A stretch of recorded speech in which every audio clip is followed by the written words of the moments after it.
ESL presents ESL Challenger League in partnership with Intel,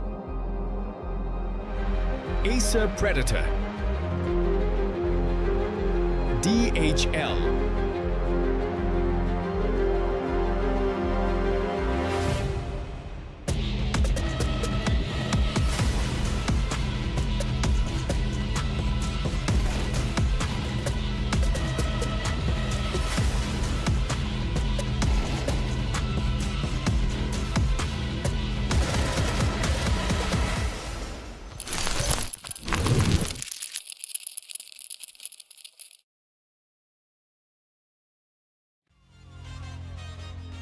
And welcome on back, everyone, to ESL Challenger League South America Cup number 3. We have already figured out 2 of our teams heading on over to that regional final, MIBR and Shinden. Wait. See who will be joining them. And I'm Naira Mizuki, and joining me is, of course, Freddy or Grimmy Rana, and we will be taking you through this series this evening. How are you feeling this evening? I'm doing very, very well. Always love myself a bit of South American Counter-Strike. I cheated on our love of Counter-Strike yesterday, unfortunately. I was at the Age of Empires 2, like their version of a major. Wow. I'll be honest, pretty gas. It was very cool. But I've returned back to my one true love. So very, very excited for tonight, but doing alright as well. Yeah, absolutely. You know, we've got a pretty banger matchup ahead of us here. So no better way to kind of kickstart the week, so to speak, because it is obviously not Monday anymore, but weird long weekend shenanigans, it's close enough. It may as well be Monday. It honestly may as well be. So let's take a look at our prize pool for this cup number 3. Now remember, it's not just about the regional final. There is a little bit of money on the line here. Our 5th to 6th place has already been decided, and now we're going to be determining who's going to be slotting in where in that 1st to 4th scenario, bearing in mind we're currently in our upper bracket final. So whoever wins here will clinch themselves a spot in that grand final, and they'll be getting either that $8,000 or $4,000 prize pool. So very, very exciting stuff there. Now let's take a look at our bracket, and well, we know that MIBR and Shinden weren't participating because they'd already secured themselves a spot. But Freddy, anything else in our bracket that maybe jumps out at you here? Well, I mean, Shinden's still here. They're trying to go for the Semperfi strat of winning every single event in their region and then just qualifying for Pro League. But, I mean, I suppose whenever we're talking about these brackets, especially in the previous 2 Challenger Cups, just because of how it is for VRS, it's been a bit of a minefield. A lot of teams kind of losing more than they would be winning from these online fixtures. So, you know, like the first cup, you had Imperial, MIBR, Sharks, Red Canids, Odic, like kind of the better teams of the region, whereas now we don't necessarily have that, which then really paves the way for the likes of a Shinden in the previous cup, who have been like very close, kind of on their like tail for a very long time. This gives a perfect opportunity for that like tier 2/3 South American team to really grasp just an amazing opportunity. And especially looking at the upper bracket, you look at Fake to Biru, who have been on really good form, and also Mille for that matter. Like, this is a golden opportunity for both of them. Yeah, looking forward to seeing how that kind of pans itself out, and obviously seeing some of that fresher, newer blood. I saw Keed Stars as well. Also didn't have the best performance this cup. It was a similar situation. When I say not the best, I mean not as good as they'd like, right? They made a fairly decent run, but getting knocked out just before they would have wanted to. Actually, I mean, like, that's a team where it's like, going on to that previous point of the event structure, like it's win or nothing, right? Yeah, that's fair. Yeah, it is a bit of an unfortunate one. But let's focus in on our matchup for today. As mentioned, it's our upper bracket final, so it's Mille taking on Fake de Biru. And this is a pretty exciting one, I feel like, because we actually got to see a little bit of Mille, particularly in the last cup. We got to cast one of their games together, and this was a team that had really impressed. I felt like doing a lot better than maybe anticipated, especially because they were playing against Keed Stars, and we weren't entirely sure how that matchup was going to go, but they looked pretty darn dominant in it. Yeah, I mean, I think Uno Mille, the one team that's definitely surprised me the most of like, I didn't expect this roster to be doing that well. It's like the X4 Magic team, and one of their favorite players is for me is LTZ, who's this like 20-year-old. 4 Magic was his like first kind of proper professional team, and he's not got loads of experience, but is yet stepping up massively in these other games. They've not only been playing well in the Cup 2, where they got the finals, or even this Cup where they're in the upper bracket final, they're also playing in another similar kind of like tier 3 South American event, the Bet Boom Storm Season 2. Funnily enough, both Fake de Biru and Uno Mille went 3-0 in the main Swiss. I feel like they're very much putting themselves in a position where it's like, okay, they're rising to the top of this like tier 3, tier 2.5 in South America. Issue is they go to lands and they still get like battered by a Bestia, a 9Z, a Red Canids. So this event is like, let's see if they can stretch away from their fellow competitors and kind of go out and challenge those actual tier 2 teams in this region. Yeah, looking forward to seeing that one, especially because they did actually make it to the grand final in the last cup, but obviously ended up losing out to Shinden. So we'll see how far they can make the run this time. Meanwhile, on the other hand, you've got Fake de Biru coming through here. And this is a team that I'll admit I haven't gotten as much of an opportunity to kind of see, much of what they're doing. There's some familiar names here that I've seen around quite often, some fairly, veteran talent of the scene. So just in that regard, I think that we've got some pretty decent expectations for them for this cup. Yeah, I mean, like, veteran talent would be kind of almost underselling it a little bit.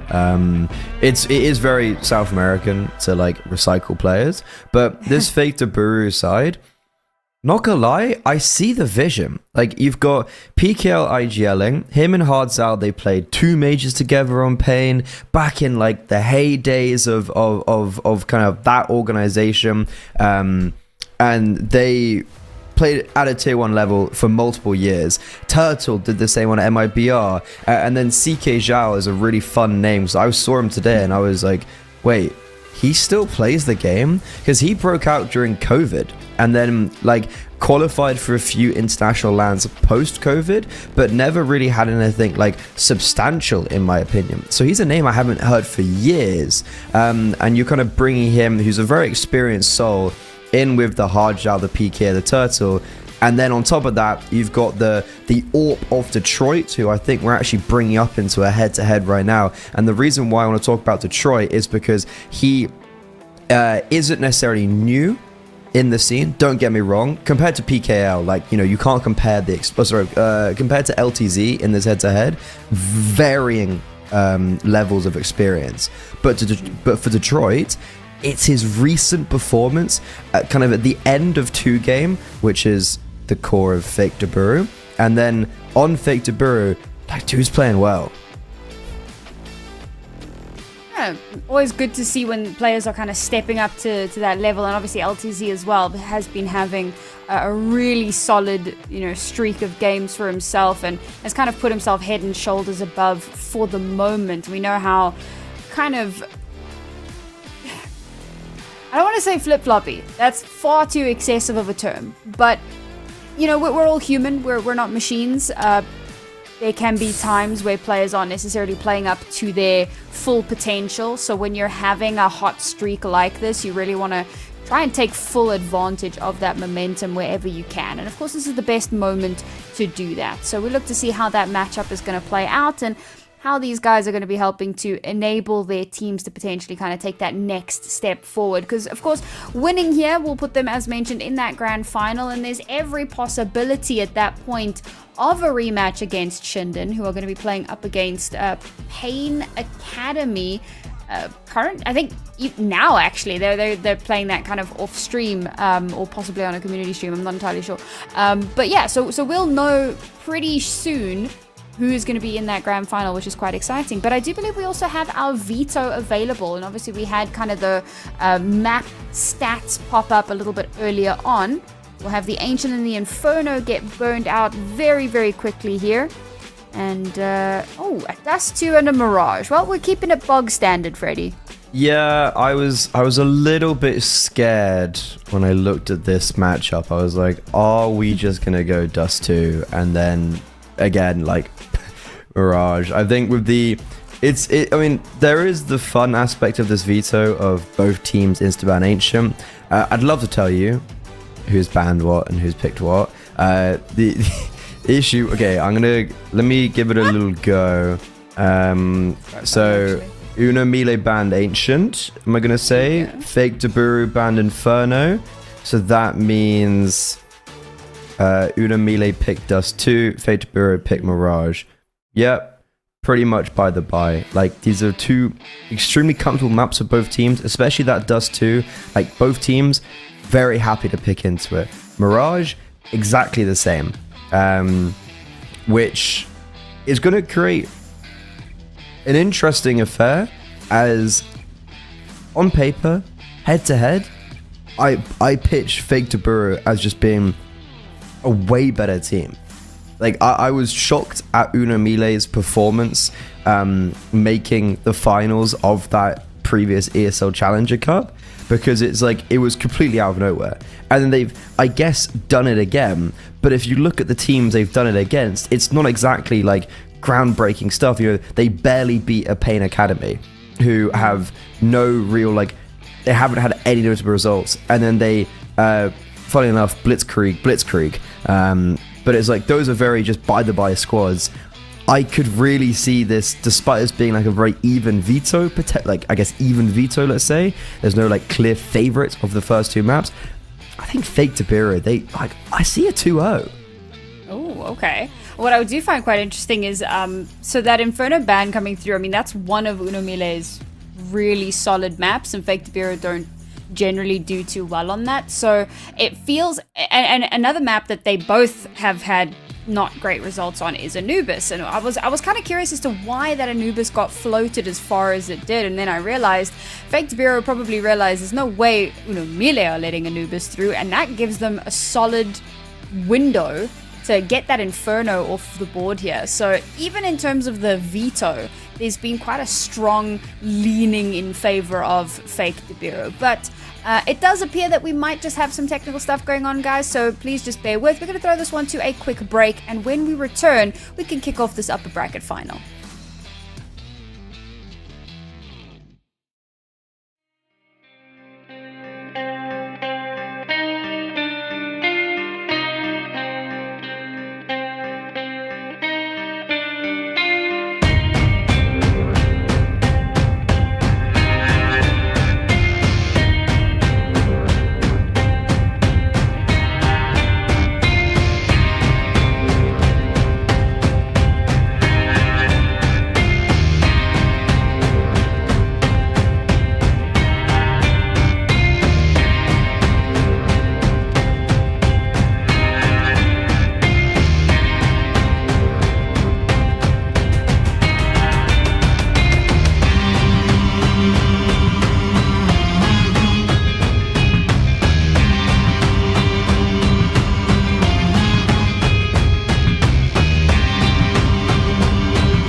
right, welcome on back, folks. Apologies for that extended delay, but it does appear that we are getting ready. Players should be more or less ready to get going very shortly now.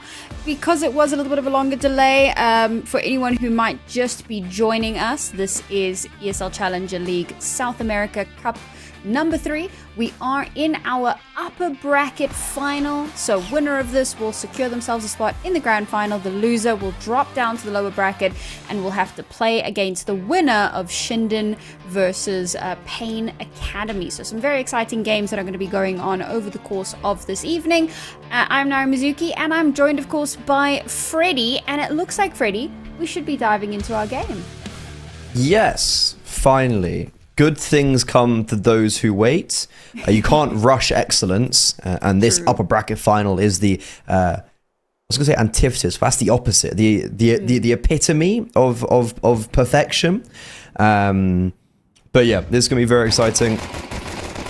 And starting on the CT side, Fake to Biru, they're going to be kicking off action, getting quite aggressive in this pistol round towards mid and underpass. Unfortunately, their setups haven't really worked out. Turtle, though, is going to bail them out of getting a very crucial kill, and it just sends the T side spinning over towards B, where Hardjow on the back of the bomb site, he's in a prime position to either buy time or get one. Unfortunately, he does kind of neither of both. So the bomb site, it's been taken over. Issue is, LTZ is all by himself. Clone is running in from tunnels to try and support his teammate. And speaking about biding time, that's exactly what LTZ is going to be able to do. T-side pick up a rather extraordinary pistol round. Yeah, a little bit chaotic there. I was also rather entertained by the duality of pistol, I suppose, because we kick off with those first few kills and it's so labored and nothing is landing. Even the dualies can't get shots. It's all just so messy. And then we pan to Turtle, who just gets like an instant headshot with the USP, you know? Like, some players just get it done. Unfortunately, couldn't do enough to help out his team. And that will be them losing out on the pistol. Despite that, they choose to force up into this round. And very quickly, off the back of the round kicking off, we get a first kill to come through. And that's going to start setting things up for success for Uno Mille. Yes, they've taken a little bit of chip damage, but had a moment to back away. Now they can rethink this approach. Oh god, not expecting CK Zhao to be just chilling in there. Spawn the wraparound through Narnia. That's going to bring it back to an even kilter. Yeah, that's crazy aggression. Understanding that the T side have been committing a lot of forces over towards long, so there is going to be that gap in the defense. And CK Zhao, I was saying, it's a name I haven't seen in a while, and I'm very happy to have him back on the server. He's rolling back the years. 3 kills with the MP9, 8k scooped up, he baits in PKL for 1, and now CLD just left on an island. There's nothing he can do, and CK Zhao, he is off to the races. Oh, exactly how you want that to kick off, particularly with an MP9 in hand. That's going to reset the economy ever so slightly, and that's going to make things that much easier for Fake to Biru. Let's see if they can mount a little bit of momentum off of that. Should be able to. Of course, this is going to be somewhat of an eco. Ooh, okay. No, upgraded pistols. They're basically forcing into this. That's a bit spicy. It's Deagles and Tech 9, so there's certainly possibility here. Find our first little encounter to happen here towards the underpass. A little bit of shoulder peeking to bait out something. HE falls, and there it is. 2 kills. Clone follows very swiftly thereafter. Remix is the last one left standing. Tries to get a bit of damage done, but will be denied. Yeah, I mean, this game is, as I mentioned, it's certainly one of those situations where it's like both teams have been ruling this like tier 3 level of Brazil. Both teams on LAN have not done well though, or kind of when there's tougher oppositions. I think Fake to Biru have definitely had more chances at LANs that they've signed up to in these open registrations. And I'm not gonna lie, they've done pretty badly at all. I think they did the best when they got a forfeit win against Fluxo to make a playoffs. And it's like, right, that doesn't count. And then in their most recent expedition, they lost to, I think, 9Z and Bestia. Did take a map off both of them, which is not a bad sign. They have changed a few players as well, though. That is something that obviously needs to be noted, as this is the core of 2 game. I think that's right. And then they had like Cold Zero for a little bit. But now they've got Seeker Zhao and Turtle, who are both like pretty new to this project. So changing your core quite drastic, like changing the 5 players and just keeping that same core, like it does make a big difference. And it seems like right now, like with this specific 5 players, Fake to Biru have been challenging to go into that tier 2 space a little bit more threateningly than Uno Mille. And this game is a proving point for that, if they were to win. Yeah, if I'm not mistaken, this was Uno Mille's map pick as well. So to make a little bit of a statement here. Yeah, I believe so. If I just go and double check that. Yeah, it is Uno Mille. Yeah. So to have a bit of a statement victory on this one would certainly stand them in good stead. I mean, you were the one that was predicting the potential 2-0 victory here. So, leaning into the... I suppose the trend that they've been on, that kind of upward trend. We'll see if they can continue along with that. So now up to 3 rounds with a 2-round deficit. And very quickly, we've got AWPs on the board here. They actually kick off with a T-side AWP. See what Remix can make of it. You know, it's a choice, but I back it if it gets results. My 33-year-old AWPer, my goat. Ooh, Lord. He's been safe there. That's a big save by Clone, but they're not out of danger just yet. Get down, Mr. President. Oh, beautiful. But the reswing, okay, he gets both of them. That's a little outrageous. But it's the HE to finish the job on him. Doesn't really matter. They still have a 2-player advantage rather. Maths is hard. And Turtle will slowly whittle that one down. Turtle's been pretty great. Okay, granted, a lot of his kills have been in anti-eco scenarios in that previous round. He kicked off the pistol round with a little bit of damage himself, and he's kind of slowly but surely been moving up the kill feed. Unfortunately, he's going to get taken down, and it's all going to be left to PKL. If he pushes these doors, he's going to walk straight into Remix's waiting arms. If he peeks these doors, it could be Clone that shuts him out. Not too many options here. The bomb's still making its way slowly but surely over. Ooh, a little bit too quick on the trigger there, unfortunately. Clone shuts him out. And, well, just like that, Uno Mille find themselves maybe not in the driving seat, but they're at least fighting back. Yeah, I mean, okay, it's a first gun round win for Uno Mille, and a big part of that is because Fake to Biru, they go for a tunnels take. Unfortunately, they walk into 3 players, and also Uno Mille kind of doing the exact play to counter what Fake to Biru were doing. Fake to Biru had 2 players swinging tunnels, 2 players going underpass. The 2 players swinging tunnel, they just walked into the AWPer, and the riflers were also able to kind of protect the president. And then there was just 2 players under, like, what do we do? So a set play where the CT side, they're the ones to take the initiative and take the jewel, doesn't work out. I do love a CT side throwing a gimmick in a first gun round, because you like test the waters. It's like the best round in my opinion to kind of throw a gimmick out as the defense. Doesn't work on this occasion, fall back on the default. That's exactly what this round is. And I mean, we see now why they didn't invest in that previous round, because now in this round, despite the loss, double AWP setup, they do have to sacrifice a little bit to make it happen. It's a bit of a gamble, but if it works out, I think you fairly seldom expect such an early buy into a double AWP. It's something that I've at least more often seen towards the end of a half or the end of a map, when you're just kind of wanting to get that final nail in the coffin. So to kick off so early... Let's see if Uno Mille have the secret sauce, the knowledge, the insight. Haven't shown themselves just yet, so they've got quite a bit of space to work with. They've made a lot of noise in tunnels. They had a triple boot over smoke and were like very loud getting down upon that. So you actually saw Hardjow, he swung with the AWP after they made all that noise and was just like, yeah, no one's there. They've backed away. They've got a lot of utility. They throw a bit of fake presence towards short, but the CT side, they've got 2 players B. They're ready. Ooh. Hajal, first shot connects beautifully. The swing, unfortunately, not landing, but now it's a 4-person run straight through, and it's CK Shah from the elevated position to mow them down, despite the fact that he's playing a bit of bait there. Hajal can't get a second kill through, but, well, there's no time left. Oy, that didn't go to plan. No, yeah, I mean, I'm kind of struggling to see exactly what the plan was. I suspect it was just a big reliance on an opening kill in tunnels, which never came out. They put a lot of resources and a lot of time into that. And you go into this 20-second mark where, look, going onto that B bomb site is not necessarily even the worst thing.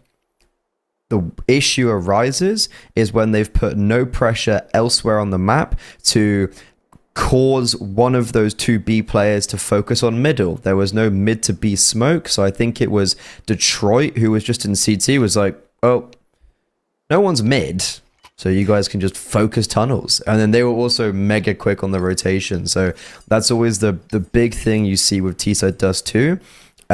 It's not even necessarily taking the like man advantages or the gun duels. It's just about putting pressure on and not allowing the city side to be comfortable in their positions. And right there, it's perfect protocols on that B bomb site. And it's actually really impressive to see Hajao, who's not the AWPer, like act very patient and plays very well with the AWP in that position. I mean, I kind of pointed out Turtle a little bit earlier on, but CK Zhao certainly not being any sort of a slouch. 9-3 at the moment. That's kind of nuts. We did just have a little bit of a technical issue there, but thankfully seems to be resolved. So, onwards and upwards. 2 saved guns for Uno Mille. Off the back of that, they had to fight incredibly hard to get themselves onto the site, so at least they'll hold on to this. But the opening shot doesn't connect. Miguel a little bit too quick there, moving straight past that sight line. That, of course, is going to give away the game a little bit as to where this AWP is posted, and yeah, okay. Just runs straight into the line of sight of the double doors there. That's going to be the AWP lost. Is it recoverable? Seems so. As cheeky little run boost. Yeah, no, look, I mean, if Remix had still been, oh, sorry, if Hardjao had still been watching there, that would have been a bit of a disaster. Flash over top, Power View. No, you haven't survived. There you go. PK held there to do that little bit of cleanup. So they've lost the AWP again. And this time they're not even going to bother trying to recover it. It's just not worth it. But look at the amount of space now that Fake Biru have to work with. They've pushed all the way out in towards mid. Deep smoke. Surely a bit of an accident. But whatever. We move. There we go. A little bit of a reposition there. The smoke comes down. No, that was not a smoke. Okay, my bad. Misread the situation. Hardjao holding from doors. And unfortunately, with no utility left, what on earth do you expect to happen from here? One consolation kill, but it's all that they will get. And, well, very quickly, Fake Biru regain control. Yeah, very easy for CK Zhao there. We were talking about him as an anchor. He is just like, well, they've got no mollo for me, so I don't have to move. Yeah, no idea where that smoke he threw went into tunnels, however. We kind of excuse that a little bit. But I'm not feeling massively confident in this T side. Like, sure, low by round where, okay, they had quite a bit of investment for the round of what it was, especially due to the 2 saves. It just kind of really screwed their economy, which ripples into round 8. But it's like, you know, they're not exactly filling me with hope. They don't seem to have a great idea of what they want to be doing. And they're not getting away with just like out aiming or catching their opponents off guard. Like, Fake Biru aren't giving them an inch, and the only gun round and meaningful round that Uno Mille has won was because Fake Biru went for a gimmick and the gimmick just didn't work. And that's it. Let's see if they can start to pull themselves towards themselves off the back of that timeout taken. Detroit forced off of position just for a moment. That's going to allow a bit of space to be taken in towards mid. This is the bomb carrier, so a little bit spicy on that, but luckily the team is there to back him up, in position to potentially help out if needed. Bomb's going to start making its way over towards short. But again, it's a lot of noise made in towards mid here. They do tend to signal their presence quite strongly wherever it is that they are headed. Well, the issue here for the T side is like the rounds where they put pressure B, it was like, yeah, like we're in tunnels, we're putting pressure B, and this round is like, okay, we haven't touched tunnels. And that's exactly what happened last time, but you flip it around. It's like they never even touch short apart from one goodbye flashbang. Like the CT side, look, they've got full B control. They've got Hardjow who's in CT, and that's allowed PKL and freed him up to just focus on this A bomb side. Turtle's not even afraid of long because there's a smoke down there. Like this is just so clean from the CT side, and the T's, they're going to try pop through their smokes. They're going to be dropping down at CT. It is not going to go well for them. PKL completely unnoticed there. Ooh, okay. Nice little spray down from Remix. That's going to make it a little bit more doable. Maybe getting a bit too overconfident with it. Bomb finally gets planted, and it feels like it's been an eternity since we saw that happen. But continuing to chip away at the HP bars of these players. Now Remix, he's done so much already.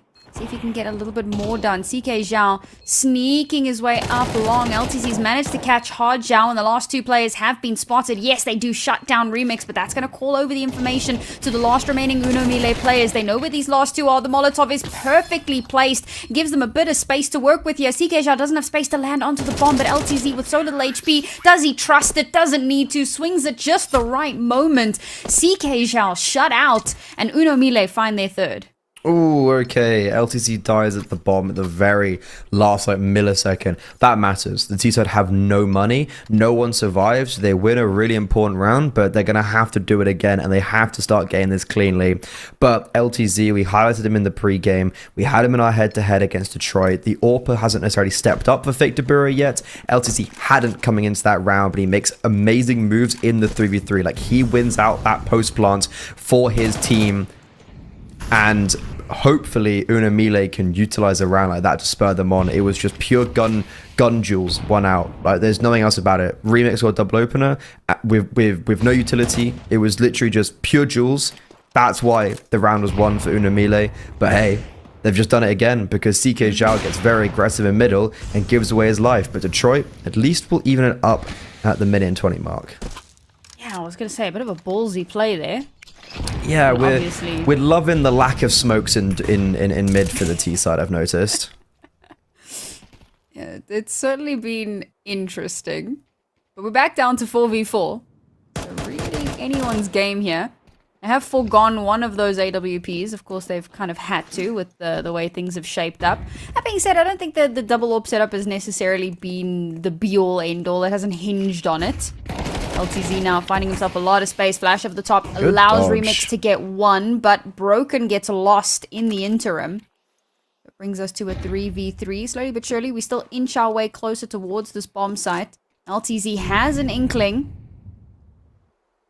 No one's showing themselves just yet. And with no utility remaining now for Uno Mille, this is going to be a very hard fought battle. That said, there's no utility on either side, so it's a straight up war of attrition here.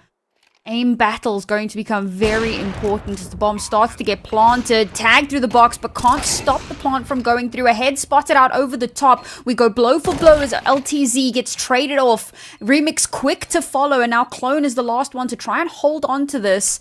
There's certainly an advantage here for Fake Biru, but can they hold on to it? Yes, they can. Beautiful shot from Detroit onto the bomb, and that should be them finding their sixth.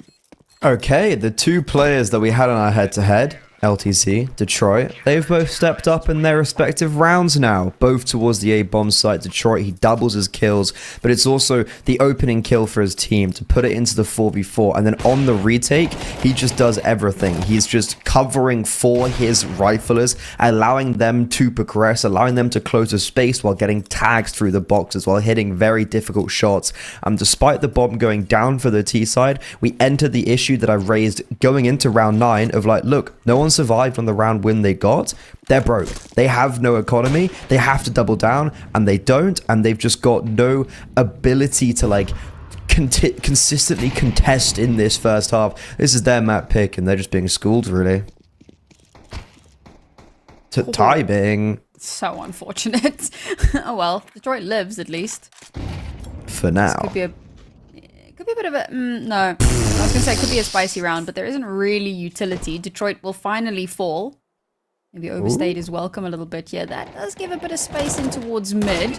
Argyle realizes he needs to reinforce. CLD shuts down Turtle. They're not going to clear clone. Certainly getting spicier than originally anticipated. Argyle surely. Yes, there we go. He does check for that. Back to a 3v2 as Remix will also fall. Okay, this was starting to look a little bit spicy. Yeah, but look where the bomb is. Yeah, but I was going to say, there's a chance that, like, what I was kind of angling for that was that, like, maybe no one expects him and he can get another kill, because that's when it starts to get, like, quite costly for the CT side, more than it already is.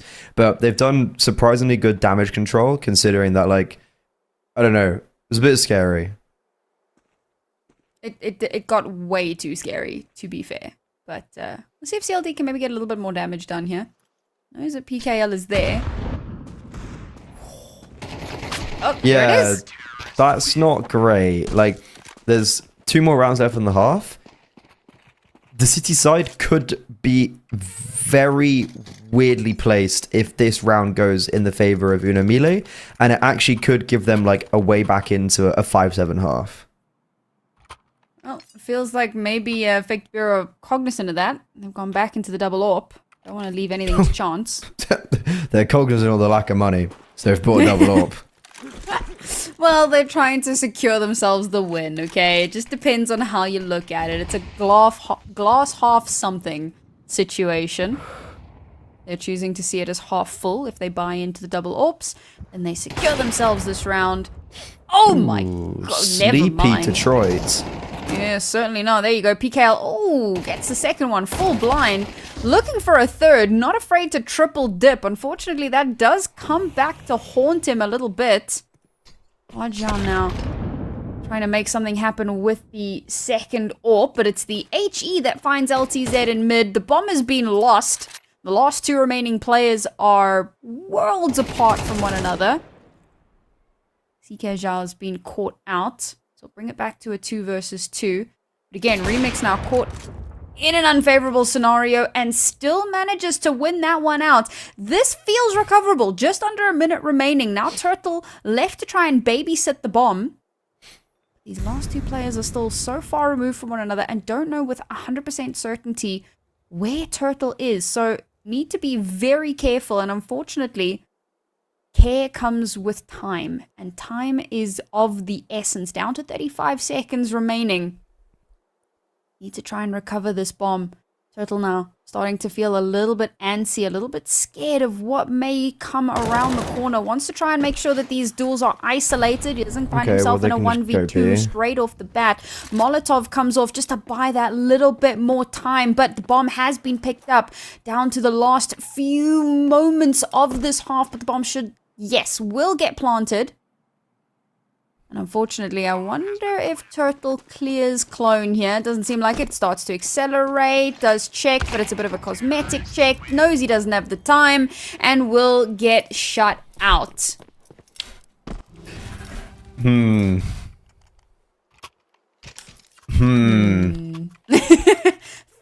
a huge fan of holding the bomb for 30 seconds. And then as soon as it gets to the point of, like, no return, I give up the bomb.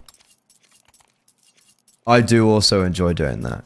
I think Turtle big panics there. I have no idea why he repositions to, like, give himself a worse angle and just allow Remix to take the bomb and run away. Like, it's not an easy clutch, don't get me wrong, but he makes it so much more difficult for himself. It's also just a round where Fake Biru, sure, they lost the opening duel, but PKL gets a 2k to trade off. Like, they had the advantage, they had a 4v3, and they could just never play together.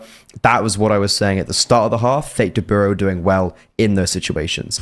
Right here, they've, like, unfortunately proved me wrong. And then what I did say was, hey, look, their money could be in a very difficult position because they were really bad against the anti-eco. They only kept 2 players alive. Boom, pistols and a singular AWP. This AWP for Detroit, it has to go nuclear. There's no 2 ways about it. And unfortunately, it goes out with a whimper. Yeah, he has been kind of on the receiving end of a few pre-fire situations. But the fact he doesn't get 1 kill there's crazy. Like, I don't really know. That's kind of crazy. It's the opposite of the stars aligning, right? Like, everything misaligned. Nothing was lined up with his AWP, unfortunately. Timmy Turtle only gets one, unfortunately. And there it is, a 5th round on the board here. Can they get more done in the second half?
Our two teams today in the upper bracket final share a very similar veto. And in the game of chicken, in said veto, Fake to Biru, they held their nerve. They had the nerves of steel, as you might say. So Mille going on to their map pick doesn't really feel like a map that they're massively favored on, and it showed. Fake to Biru a 7-5 half, but what makes it interesting is that it definitely could have been a bigger lead, and now we go into the second half where I actually maybe feel some sort of life for Mille, as they're at least able to get 5. Yeah, it certainly felt like a little bit of an uphill battle to start kind of gaining any sort of traction for themselves, and it wasn't like they had sort of runaway rounds on the trot type of thing, but they were managing to slowly pull themselves towards themselves a little bit here. So let's see if we get some follow-up in this half. Already starting to make their way up long now, very quickly, not wasting any time to gather themselves the space, pushing past that smoke and flashes over the top, which forces the CT side back just that little bit further. Remix in tandem with LTZ, getting so much done here, doubling down, leaving only 2 players alive now for Fake to Biru, but they have managed to recover this bomb, and it will start to get planted. Not going to be able to deny that from happening.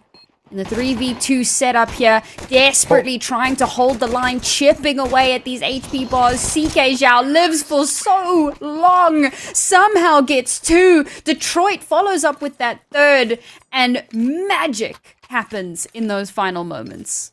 Yeah, look, CK Zhao had a really good start to this map, but it felt like maybe he wasn't able to step up not because of what he was doing in the second half of that first half. It was just more because like he plays Bianca. Like, you know, there's only so much he can really do in a round if they don't come B. But right there, he's got no armor. He's stuck on the bomb site. He's got 2 players running down from short, and he goes boom, boom, insta headshots on both of them. I was a little bit scared, being like, can he actually finish off the kills? Because sometimes that's the hardest part after you've gooshed them. But he does. So it's a great start to this half for CK Zhao. And I'm just going to kind of repeat of, look, like it's really cool to see a player who I feel like had a really intense rise in the scene and just in Counter-Strike in general.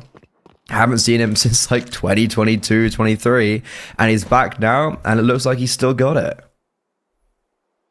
Things you love to see.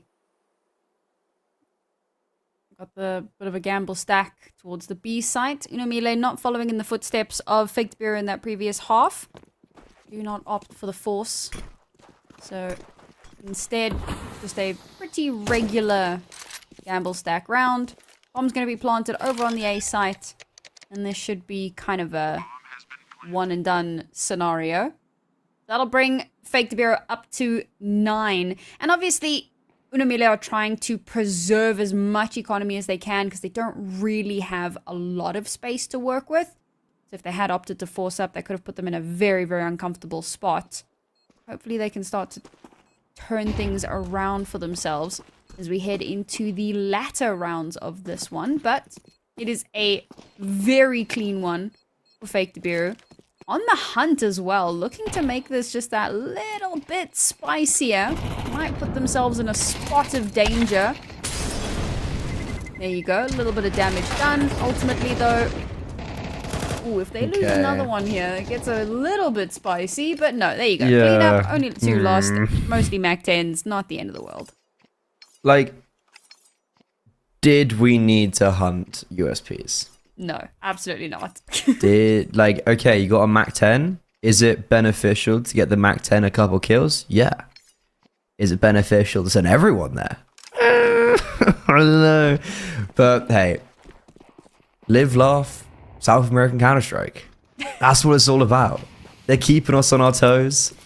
And Faked Biru, they start off this second half well, but this first gun round, this is pivotal. This first gun round right here, boom, they could just go to 11-5 up, and that's basically like Mille's map pick just done, and they've only played 1 gun round, so this is really important. Remix on the AWP, glass cannoning. We've seen that a lot this game already on both sides of the spectrum. Remix has enjoyed a glass cannon a lot, hasn't really done too much with it, and it feels like both these AWPers have been a bit hit or miss. This would be a big moment for one of them to take charge in the game.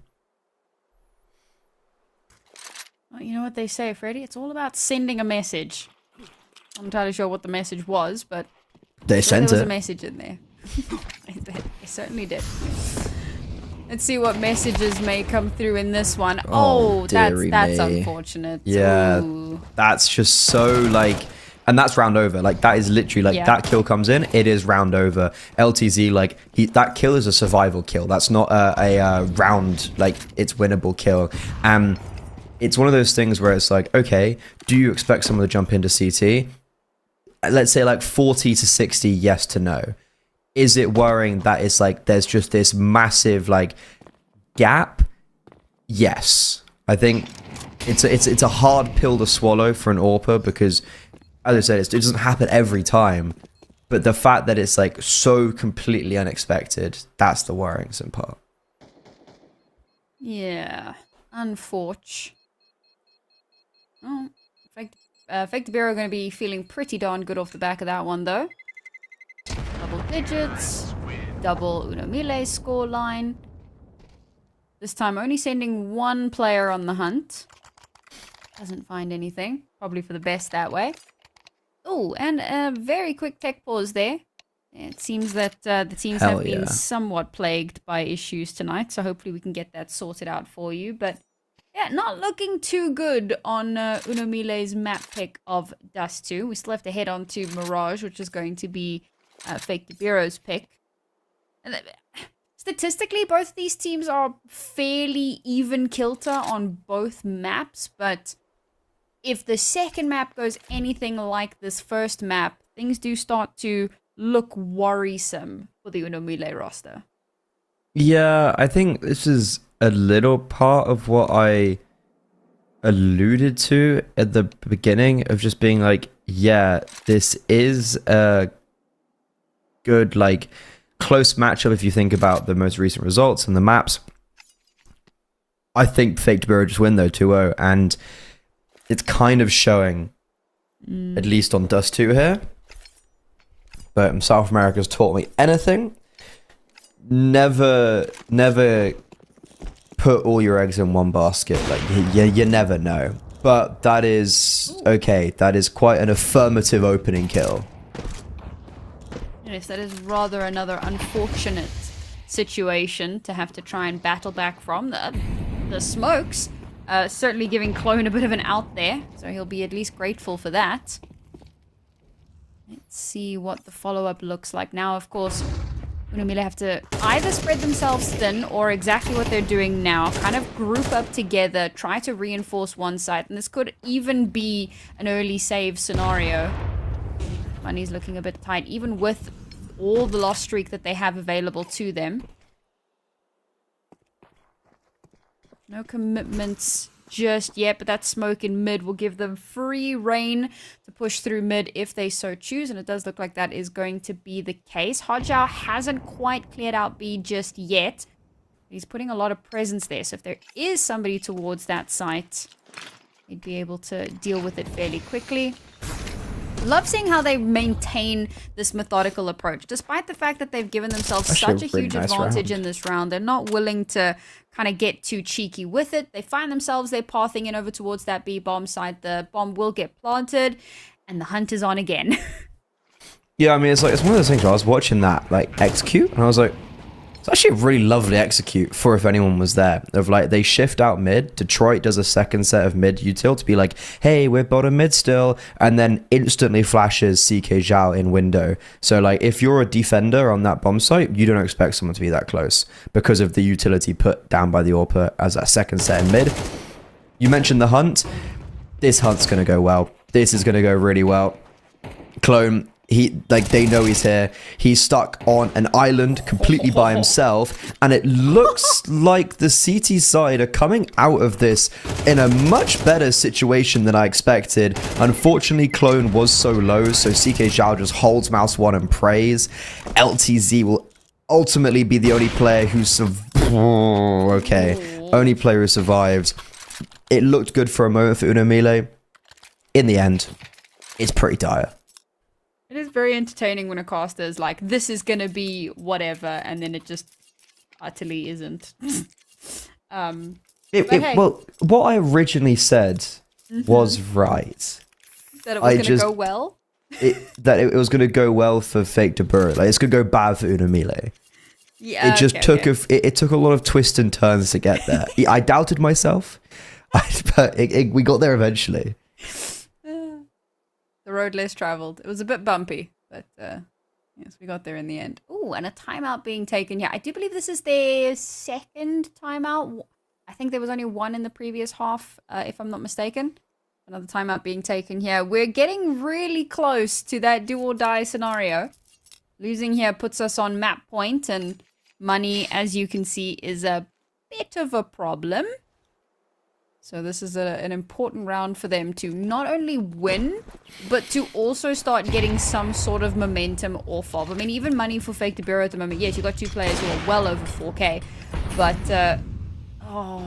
yeah, okay. Not the way they would have wanted that. LTZ's elbow gets caught just around the side. Ooh, broken. Almost caught sleeping at the wheel there. But between him and Remix, they've managed to give themselves a bit of an advantage here. Taking a bit more aggressive spacing does seem to have worked out for them. Hojao, not afraid to take the space. Going to walk straight towards Remix. Waits for a little bit of reinforcements. Oh my god! Forget your flash. Who even cares? Beautiful shot connecting. Whatever was said in that timeout certainly seems to have made somewhat of a distance difference even. PKL left alone. Bomb on his back. On a bit of an island towards short. Still a minute remaining. I'm not too sure how much more he's going to be able to get done in this round. Some damage would be nice, but I don't think it's something to really hang your hat on. I'm not really sure where that flash went on short when you mentioned, like, there was a Flash 4 remix. Yes. He just wasn't blinded. And it's a really good round from Remix. It's a really good round from Mille, where they lose the opening kill and they kind of penalize what Fake Biru have been doing this half. Like, you see CK Zhao there just walking through the mid smoke in a 5v4 very early, and it seems like, okay, that's a bit troll, right? Like, why is he doing that? That's what they've been doing for the last few rounds, and they've been getting all the timings. So it looks a bit weird in this instance. Wait, sorry? Okay, it looks a bit, right, okay, for that previous round, like, it looks a bit weird because it doesn't work. It had, though, for, what, like 3-4 gun rounds? So it's just like, that's the first time that Mille have been able to find an answer. The question is, can they find more than one? They almost had a pretty good question in tunnels there. I love that. Broken getting flashed in, he just misses the shot. That's really rough. That was a silver platter of an opening kill. Alright, there we go. Nice little bit of damage done as Fake Biru start making their way through short. Those Molotovs have chunked them down nicely, made them a little bit more squishy. Not too many players in position to try to capitalize on that, however, and it's bought them a little bit of time, but Broken's caught on the outside of the smoke, and the bomb is going to get planted. So despite all of that damage done, it's still advantage Fake Biru, and the time now starts to tick away. There are some kits available. There's a little bit of money here and there, but losing players here is going to put them in a tight spot. They have to push, though. They can't afford to back away. So LTZ gets 2, but Turtle will shut things down, keeping it in a doable scenario. Somehow, Clone and LTZ set up a nice little up, down, high, low for themselves. Hardjow around the outside, but unfortunately making a little bit of noise on the way in. So the defuse will come through. Crisis averted for Mille, and they give themselves a stay of execution. Yeah, really lovely retake where even before the retake was on, that whole round was defined by utility usage from Mille. Like, they lose the bomb site really easily. They get caught off guard by the pace from Fake Biru, and they also even lose the opening kill. It's another 4v5 for them, and back-to-back rounds they've won out, and this one even feels more impressive. What they do in that 4v5 that's so good is they keep on denying the bomb to get planted. It just can never go down. Grenade, Molo. But they don't use everything to try and, like, deny that bomb plant, because on the retake, the reason why Turtle's able to get isolated on site when he's got an AWPer on short is because as the CT start fighting from ramp, boom, Molo dropped on short, Detroit can't fight, and Turtle gets isolated. It's another example in this round of just amazing utility usage. The grenade's doing, what, like 150, 200 damage for one grenade, and it's just the CT side actually playing like a really well orchestrated few rounds. LTZ on 20 and 14 off the back of that one. Okay, again, a couple of eco frags coming through. Eco farmer. But whatever, man. Just Eco Cobra. Yeah, honestly, somebody else that I'd kind of called out for having a strong performance, but maybe a little bit of an eco farmer was Turtle, and he's really slowed down. I mean, he literally just had like one, I think, anti-eco 4K, and that was it. Yeah, pretty much. And then things kind of hit the brakes a little bit. Also, Remix missing 2 shots in that previous. I mean, I get you heavily under pressure. Wait, pause. I want to highlight what's happening here because it's really cool from the CT side. The last gun round, they made it very vocal that they were going onto that tunnels. They flashed in. They really took the fight. This time, they dry peek in, and the reason why that's so impactful is because Hardzal's sitting there waiting for the flash to come in. He's anti-flash. He's not in a position where he can assist his teammate. So CK Zhao just gets shot in the back. Hardzal gets traded easily. And then even if those 2B defenders did fall, there was Broken or Clone, one of the 2 riflers, was there as a third layer of defense. So amazing from Mille about how they're changing up their early engagements.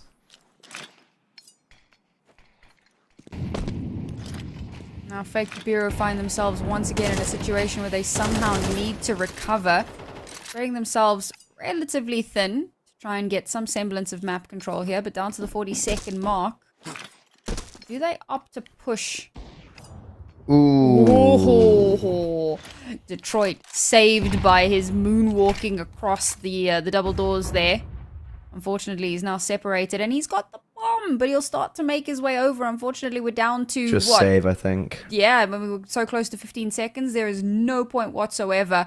Remix doesn't manage to confirm a kill there, but he is instrumental in ensuring that there is no way that they even attempt to go for an exec here.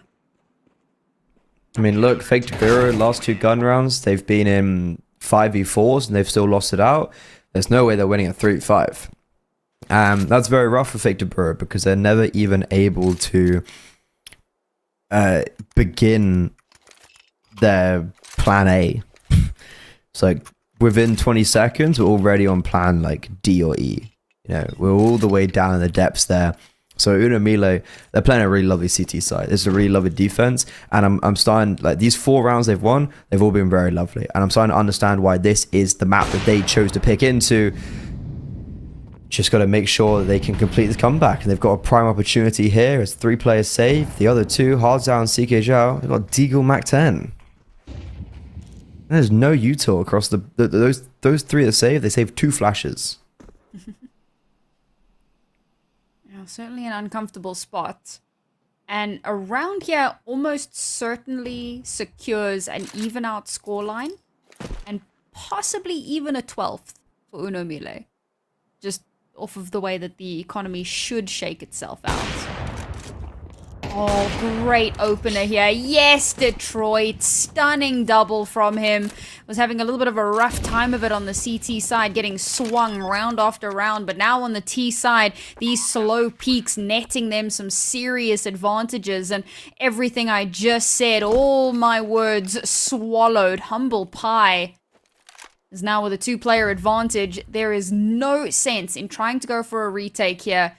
And what should have been an even scoreline is now turned into a 12-9 and map point. I mean, it's definitely worrying for Detroit, who's a player that I've said that has been playing very well recently, that he gets 5, so half his kills as of now in 2 rounds. Those were 2 very instrumental rounds for Fake Biru to be winning out, and he kind of wins them single-handedly on both times. But it's like there's no continuity for him. It's very one-dimensional, where he has these like really impressive like double openers, triple openers, but it's in 1 or 2 rounds per game. That's personally not what I'd be liking from an AWPer, but right now they don't need to really think about that because he's got them on that point. And he's really saved the day. Like, that was rough economy, rough everything. He's kind of he's really bailed them out of what could have been such a tricky situation. It does look like we've lost Clone momentarily. So hopefully we can get him back into the server as quickly as possible. Ooh, okay. Hovering the double AWPs here. See, this is what I was talking about in the first half, about how it's not often you see it on like round 4 or 5 or wherever the heck we were. It's normally kind of a Hail Mary, or maybe not a Hail Mary necessarily, but something that you do more towards the end of a half. And you can see this is the Hail Mary. This is the kind of, all right, let's see if we can make some miracles happen with this. And they do have the cash to burn to do it.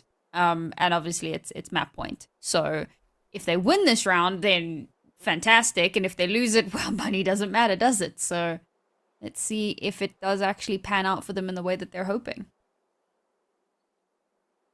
Assuming, of course, we get Clone back in the server.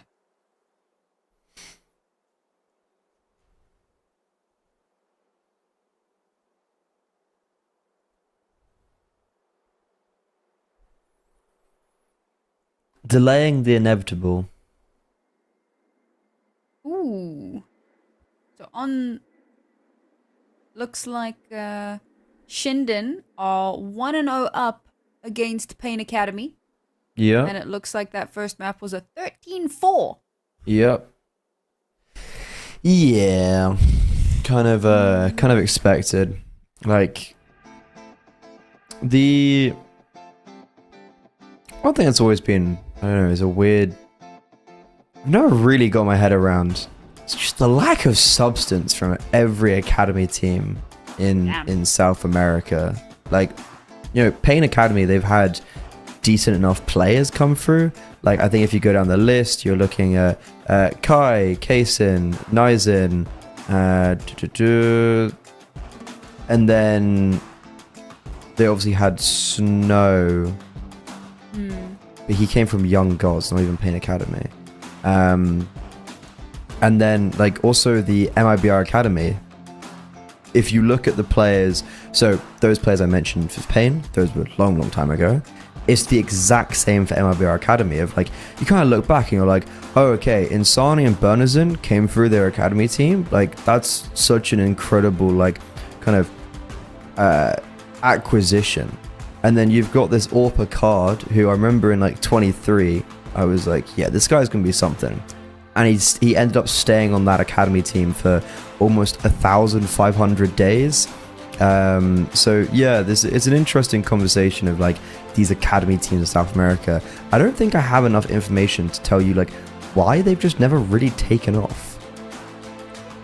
Well, that might be a conversation for another time, as it seems that unfortunately we are having to kind of deal with these tech issues and it's taking a little bit longer than anticipated. So folks, go refill your drinks quickly. We'll take a quick break, and when we return, we'll have the conclusion of our map.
This sure has been a long old map of Counter-Strike. I think an hour and 15, and we're still in regulation. Fake to Biru, they've got map point. They're chilling on 12 on their opponent's map pick, so a very good start for them. We unfortunately had a tech issue with one of the Mille players. That was our most recent issue. But the voices in my head are saying that we've got a game on our hands. Ever so exciting. And the question kind of is now, oh, the voices are telling me otherwise. Those voices do have hands. And they're currently throwing them, it seems. Yes. Well, oh, looks like we have another disconnect. Well, I mean, you were talking about academy rosters, and we don't know necessarily how long this is going to be. It could be a short one. So I'm gonna throw my 2 cents into that conversation, which is that academy rosters are destined to not be good because it's an academy roster. You have a main roster. Your academy roster can never compete in the same tournaments as your main roster because of conflict of interest. And so the best players are not going to be on academy rosters. They're just going to go to good teams. So even if you have a good player for like 5 minutes, as soon as somebody notices that it's a good player, they're going to get yoinked to a good team. And your academy roster just stays not very good. Yeah, I mean, okay, don't get me wrong. You're completely correct. Thank you. So the whole point is that players come from the team, right? That's the point of an academy team. Right. I brought up quickly MIBR Pain, the 2 biggest organizations right in the region that have academy teams. It's like 3 decent players who have come in the last 5 years cumulatively. That's the issue. It's not the quality necessarily. I mean, like, obviously, I think Europe sets an interesting precedent with what academy teams should be like, because they actually in their own right like drive their own like narrative. Like, you know, Mouse XT are winning international lands, Monty Gen were the exact same, Big Academy, list goes on. In Europe, you have the issue of, like, if it's not a tier 1 organization, then yeah, you have the Monty Gen effect of, like, well, our academy players are kind of actually better than our main team right now. So what do we do? Mouse XT never really have the issue, but then, like, they could if you get a Navi Junior, where Navi Junior are like, well, we could have played the major, but we couldn't because we're under an organization. Get me out of here. When you've got like a Pain Academy or an MIBR Academy, I guess also, yeah, they've unfortunately, like, those teams play in these events, so yeah, they don't always really actually get the opportunity either. Despite being like top 10 teams in the world, they still play regional, like, tier 2 events, which is, I guess, very difficult then. I suppose that's a bitter pill to swallow as a player as well, but it is what it is. But all right. Money.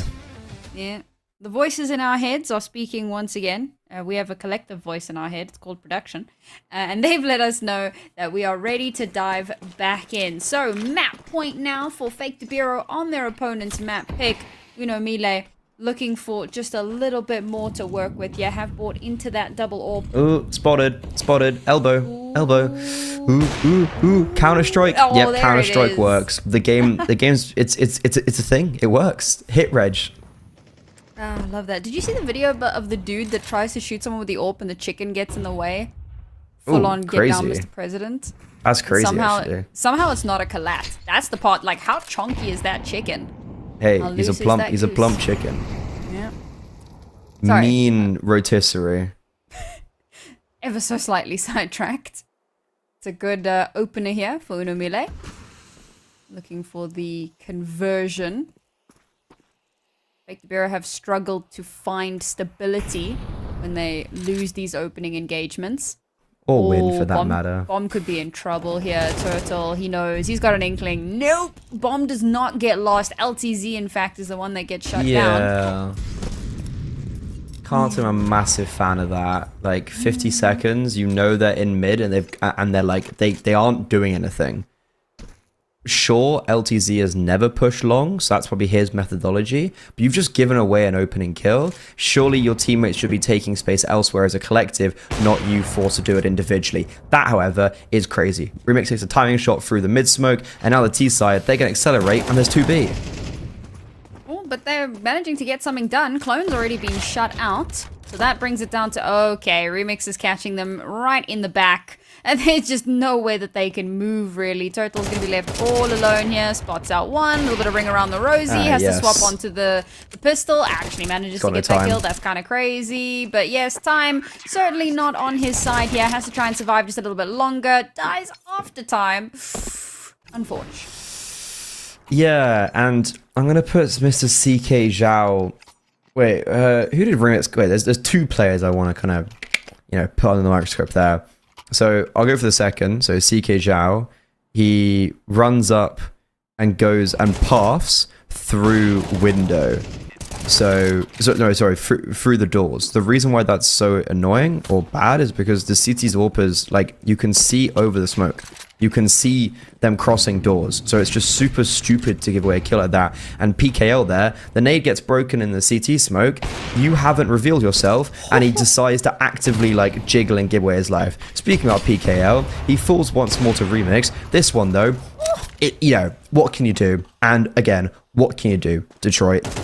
Remix has just stepped up massively, and he might still have to do more.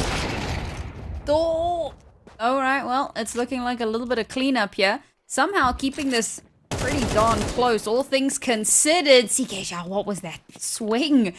All right, catches out LTZ. Now it's down to a 1v1, but it's a 1v1 versus an AWP. Oh, baits out the shot. Somehow manages to survive. A hop, skip, and a jump over towards the bomb site. Bomb can be planted. Clone is swapped over onto an AK. It's gonna take away the long-range advantage, but he wants to get up close and personal. Seeing that little piece of utility, now he knows exactly where this final player is. And unfortunately, CK Zhao had no idea. Should have maybe had an idea, but didn't seem to. So, despite all evidence to the contrary, it will be Mille continuing their streak, 1 round away from overtime. It's just crazy how many opening kills... Yeah, it's just how many opening kills Fate de Boer have had this half that they've then lost the round. Like, I think I'm on 4 that I've counted. 3 at minimum. And it's like, it's not great. That's really, like, that's worrying. And in this instance, it takes Remix just getting heroic with AWP. But even then, look, they trade him out in the, like, kind of 2v2, 3v2, and still unable to prevail. So Fate de Boer, they've really let their lead slip, which what was a great, like, 11-5, I think it was. It's now 12-11, and to make matters even more exciting, round's not live. Clone DC'd. How much tech pause do we have left? Like, what are we... How much do we have left? So for those that aren't aware, obviously this is an update day, and sometimes updates can wreak havoc. And not all updates are equal for everyone. Seems Clone might just be getting smacked a little bit harder than his teammates, unfortunately. So hopefully we can get through this one without too much delay. It doesn't help that despite all of this, Mille are now 1 round away from overtime, right? Like, fighting tooth and nail to keep themselves alive in this, just kind of delay that, or give themselves that stay of execution, just kind of step by step, closer and closer. And LTZ and Remix have been massive proponents in that. I kind of called out Remix a little bit earlier on. It was like an anti-eco round where he's getting rushed, admittedly by like 4 pistols, so it's a bit of a tough one, but misses 2 shots when he goes in on the double dip, and then eventually gets shut out. And at that moment, I'm kind of going, "Ooh, okay, things are looking a little bit scary for him." But he's certainly kind of stepped up off the back of that. So he's definitely made up for losing a few shots into Nico. I'll say that. Yeah, looking decent. Yeah. That OT is it's Lumen. Feels imminent.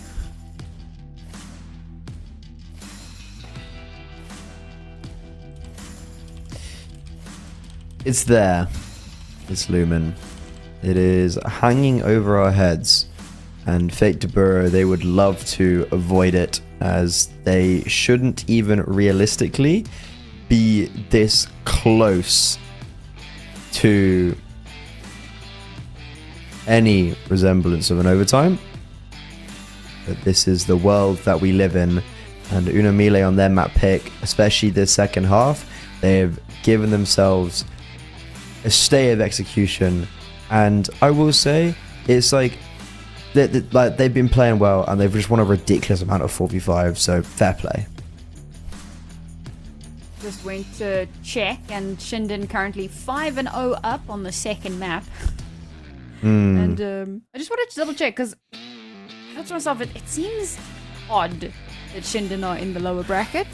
And I see they unfortunately had to forfeit one of their games. I'm assuming that was a schedule conflict. I would go on a kind of a whim and say so. But unfortunate, but strong enough of a team to make the lower bracket run without too much difficulty. Maybe it was just the meta of like we lose earlier in the upper brackets, then we play more lower bracket games. Oh Lord. The VRS shenanigans. The Twitter sphere has been ablaze with VRS shenanigans. It's been quite hectic to watch. It's yeah, like I mean I'm lucky of like I don't really do much in life anymore apart from CS, so it's like just kind of it's easy to keep up. But then I took like one weekend off and I'm like I came back and I was like, what's happening? What's happened? Can happen, yeah. Similar thing happened to me when I took a week off. Can you even imagine? But it seems that our technical issues once again are taking a little bit longer than anticipated. So another hopefully very short break. And when we return, probably overtime, we'll find out.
All right, guys. 5th time's the charm. I'm sure of it. Are we on 5? I don't know. I took a stab in the dark. We're just throwing out numbers, and to be honest, we'll get there eventually. Just a standard cast affair, to be honest. Numbers are just not our strong suit. I mean, the number of times that I haven't been able to count how many rounds are left in a half, because that's not my job. My job is to yell about kills. So that's what I'm gonna do. As we head into what could be the last round, but could be the first of a few more. 11 to 12 is where we stand. Bit of aggressive positioning down A long. 3 players that side. Meanwhile, bomb's starting to make its way over towards the B bomb site. HE doesn't do as much damage as it could have, and before. As they continue to just kind of pepper through here. Biru keeping a relatively silent, not silent enough. Broken with the first does get traded out. Now they know where this push is starting to come from. CK Zhao, no one there to follow up on him. Surely they spotted Clone ducking in the smoke there, but he's gonna live just that little bit longer. Gives time for CLD to start pushing through. Clone manages to get control of the bomb. What on earth is going on? PKL, one last kill before he falls, but LTZ will confirm the overtime. I can't believe Clone just never dies. And it's overtime. A 11-5 lead for Fake Biru gets thrown out the window as the scores get evened up, and that final round of regulation really just sums everything up quite dramatically. I was gonna say nicely, but I don't think it's nice for Fake Biru. Just any advantage, any resemblance of a good situation they were in, they were just throwing it away. And I could really imagine that Mille, they start to really kind of string some rounds together. Now on this defense, Fake Biru probably feel a bit pressurized. So just like, we need to be winning rounds, and you're actually going to get a freebie there.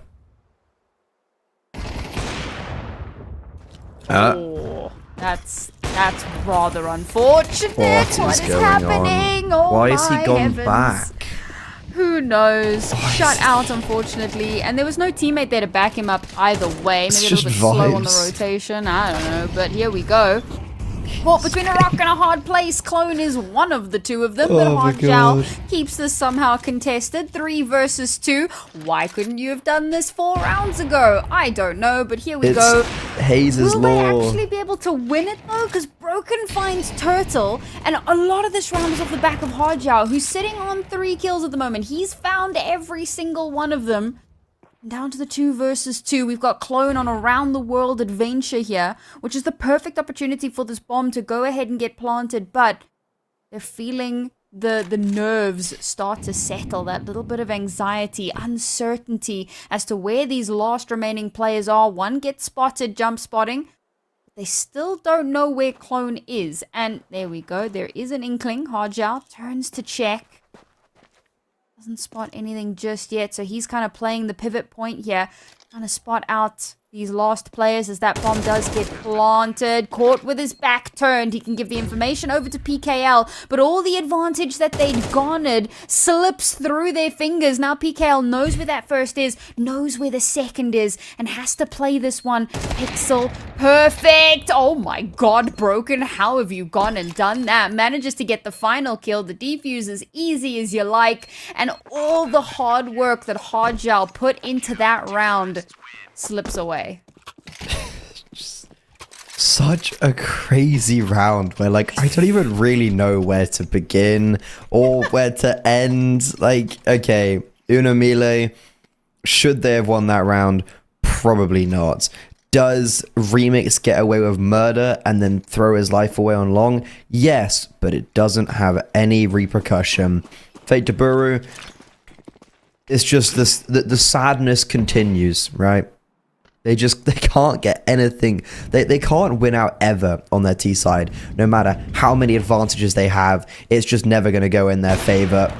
And, okay, Broken, who's not even the main AWPer for this Mille side, runs up mid, misses a shot, hits the quick scope, and gets away. Okay. Oh, heavens above. Oh, and Hard Zhao gets a little bit greedy there. Thinks he's got a good timing on the swing to try and chase that down, but he does. Gets punished for it. I mean, he should have won it, but hey, here we are. Oh, and again, 2 players down. A bit of damage themselves, but they're still kind of caught out in mid now. And honestly, if you're Fake Biru, I think you're just kind of throwing your hands up in the air at this point. Like, what can you even do? They're getting caught at every avenue. 45 seconds remain now. They're all grouped up in towards mid. Clone watching for it. Still a lot of util available here, but they want to try and keep it somewhat silent. Remix is watching the short push, however. There's so much potential here. There's potential for a backstab. Potential for just Remix to go absolutely nuclear. That little bit of utility now starts to come into play. PKL has dropped down, so I'm going to try and take this lower position. Oh, Remix. Beautiful shot there. Realizes the last remaining players are moving their way in on towards the site. Turtle does manage to win out that one. But it's still advantage Mille, and it will seemingly stay that way. Detroit, oh god, misses that second shot. It's hard to hit a moving target. Swaps out onto the AK, hoping that he can isolate, but no, he cannot. And it's yet another plant into a defuse, and a 14th for Mille. This is one hell of a ride, man. This is one hell of a ride. These rounds, they always keep you on your toes.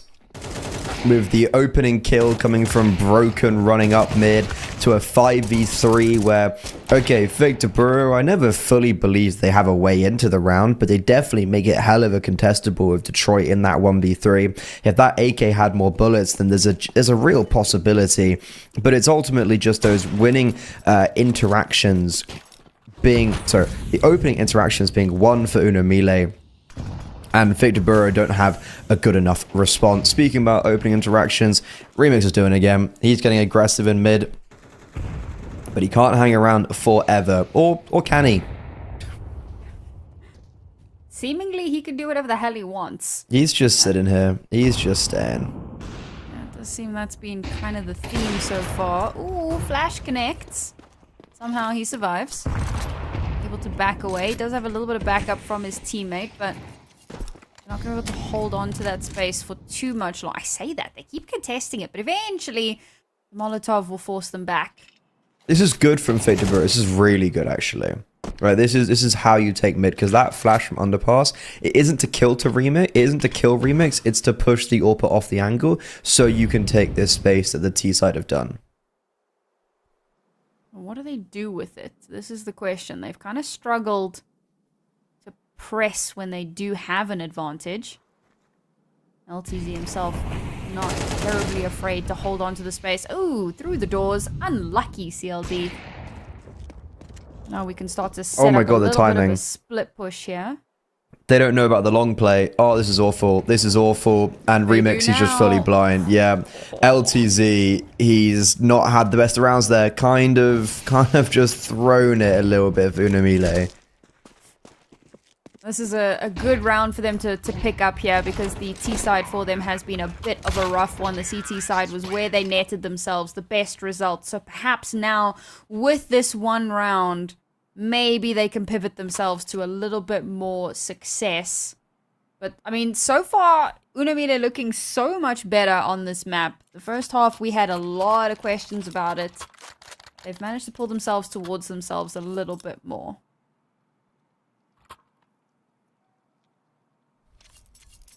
Yeah, so the first time in a while, Victor Biru, they got an advantage, and they actually won the round with the advantage. Whereas the previous times, like, they're getting these 5v4s, 5v3s, just not winning. So it's good to see that they can at least do it once. Lucky timing, though.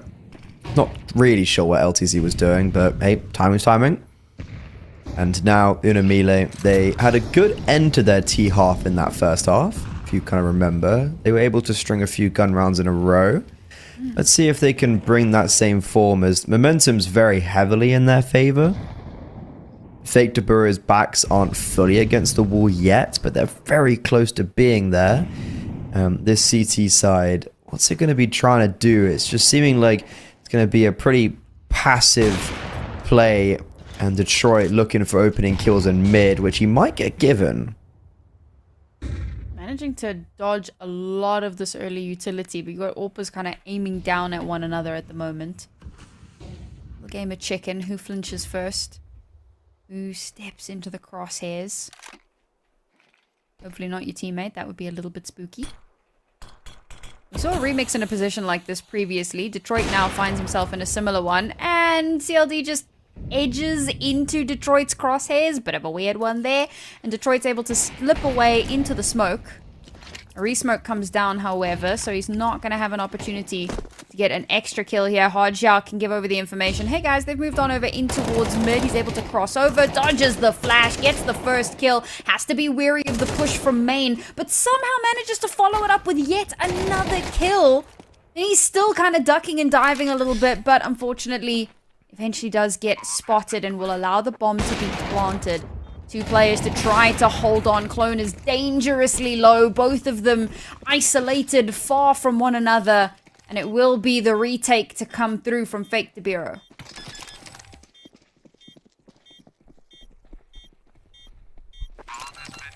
Yeah, I mean, I don't know if you really remember on the regulation, but that B bomb site was good.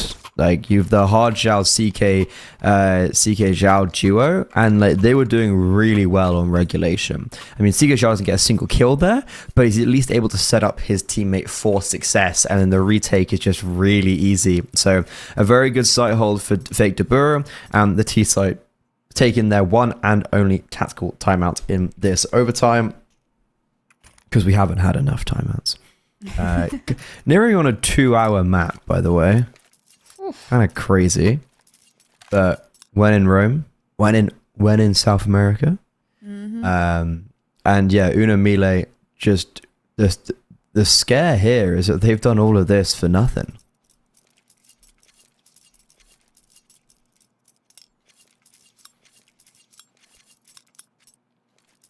All right, this could be the decider. So in the previous round, I was wondering about the lack of a double AWP. And I thought maybe their confidence was shaking a little bit. Because I mean, if it fails, you know, as much as you've got some money to work with, if it does fail, you could end up in a really tight spot. Off the back of winning that previous round, they're starting to feel a little bit more comfortable with being able to bring that out. So they shall. Worked out pretty well for them previously. So a win here will put them in a very doable situation. This time not taking nearly as much aggression as what we had seen in some previous rounds. Allow some space here for the T's.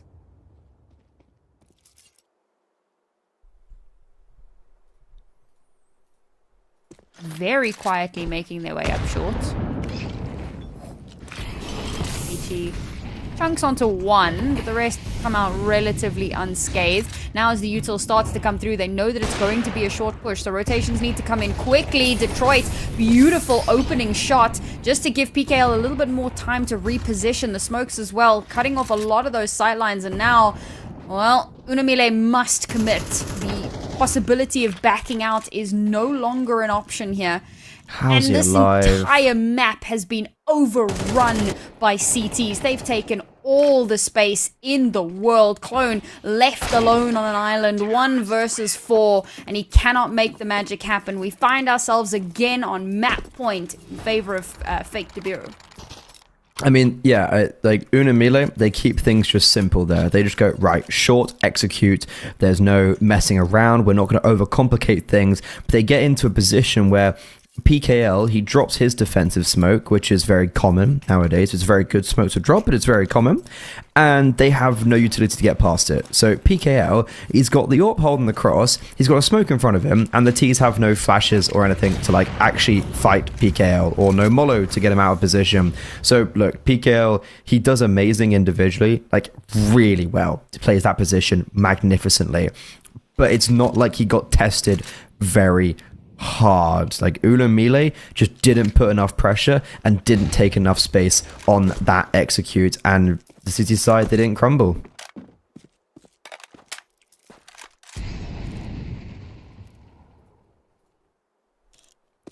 Good little bit of opening damage done here, but Uno Mille have managed to avoid losing LTZ very early on. You want to have that player available to you.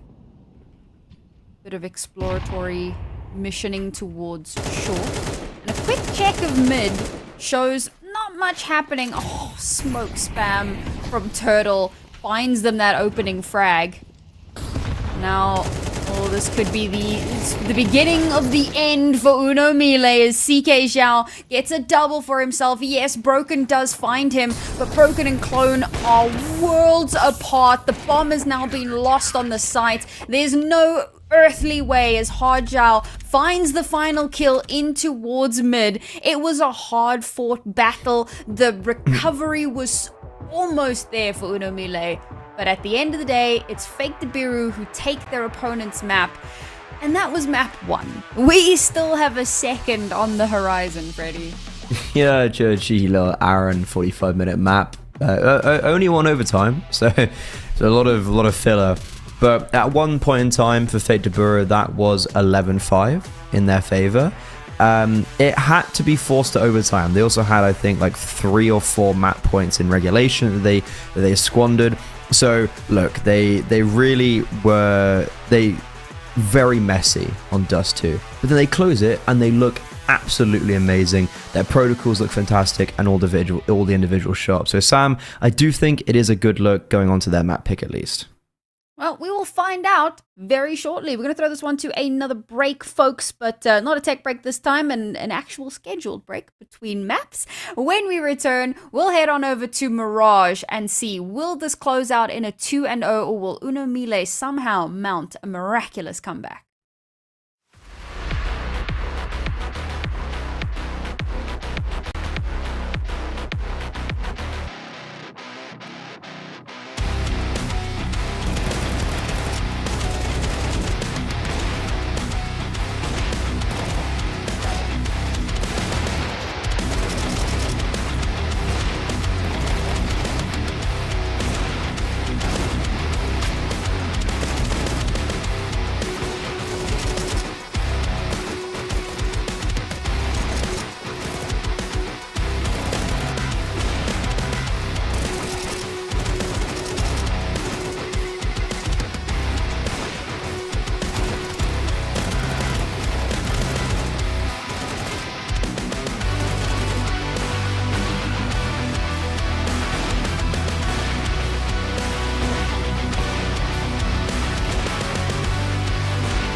it's a long road to the grand finals, and it's a road that we are walking together, folks.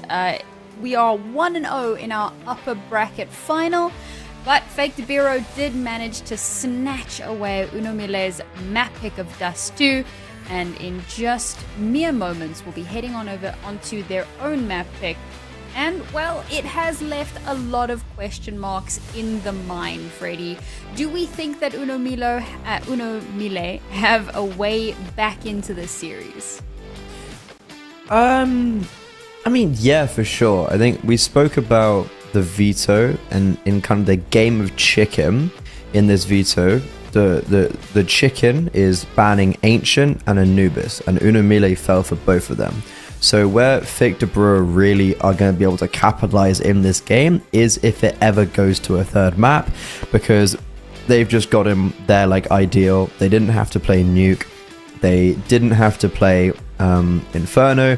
They just banned out like the two maps that they are the kind of least comfortable on. That being said, though, I want to just bring it back to the map 2 talk. So, okay, if it goes to third map, we're favoring Fake Biru. Should they still do it in 2? Most definitely. With the new additions of Turtle and CK Zhao, they have been actually playing really, really well. They've played Mirage 6 times, they've won it 5 times, only losing once in a very close loss to Keyed Stars. They've been very dominant on this map, and CK Zhao, one of the new additions, he started off Dust 2 on phenomenal form, and he just kept it going. And he was playing like small site anchor, he was playing the B bomb site anchor, and he was still having so much value on the lurks on the T side. So I especially think going on to Mirage that he's someone that's just going to bring the depth for Fake Biru and make it very difficult for Mille. Looking forward to seeing a little bit more out of that, but I also want to see. It feels like both of our teams struggled. So we talk about a game of 2 halves, and in each half, in each scenario when these teams were on like the T side, it felt like there was a bit of a struggle to adapt when things started going wrong. And you could argue that maybe Mille did it a little bit better because they had done enough on their T side to give them a little bit more room to work with once they swapped over, but both of them did seem to struggle with that. So I'm looking forward to seeing if that's going to continue being a bit of a running theme once we move on to Mirage, or if we'll start to see a little bit more control from our teams, especially because we talk about how Mirage is like that kind of stratted to death map. So you would like to think that teams have had enough time to kind of come to grips and know what their plans A through Z are going to be for whatever scenario crops up. So let's see how that pans itself out. I do just also want to double check here because I believe that our lower bracket game should be done. That's fun. Yes. Shinden 2-0'd Pain Academy. So they are waiting in the wings for whoever loses out on this one. Because, of course, with this being the upper bracket, it means whoever loses here does have a second chance to try to get that spot in the grand final. Yeah, crazy lower bracket run from Shinden after they had to forfeit against Mille in the upper quarterfinals. 13-4, 13-4, both maps against Pain Academy. And, man, Shinden they're winning a lot. Like, really impressive. They're grinding. They're literally only ever losing to the likes of, like, Pain, Imperial, Bestia, 9Z. It's, like, they are the next team. And I love it. Because it's that they're just such grinders, and they deserve it.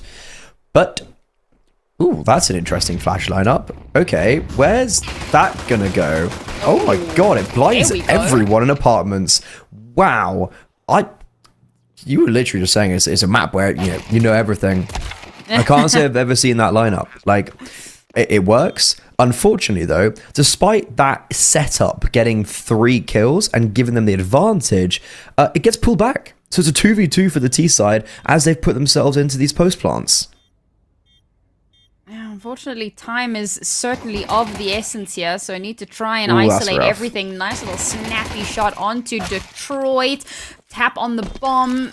Oh, is there going to be enough time? Oh, it is going to be so close, down to the wire there. That little bit of bait and switch from Remix works out quite nicely to at least clean out the tees. But yes, just enough time, and they will be able to pick up that pistol round for themselves. 1-0 for Uno Mille. Yeah, I mean, it's a cool start. It's a cool opener. LTZ gets 2 with the Julies. Nice flash from Broken. He also gets one himself. I'm just wondering, does that flash actually blind anyone that comes out of apps? Because also the benefit of throwing that flash is it blinds everyone in apps no matter where they are. So you see a lot of apps flashes, they kind of go into the apartments, right? So if you're past it, it's not going to blind you, obviously.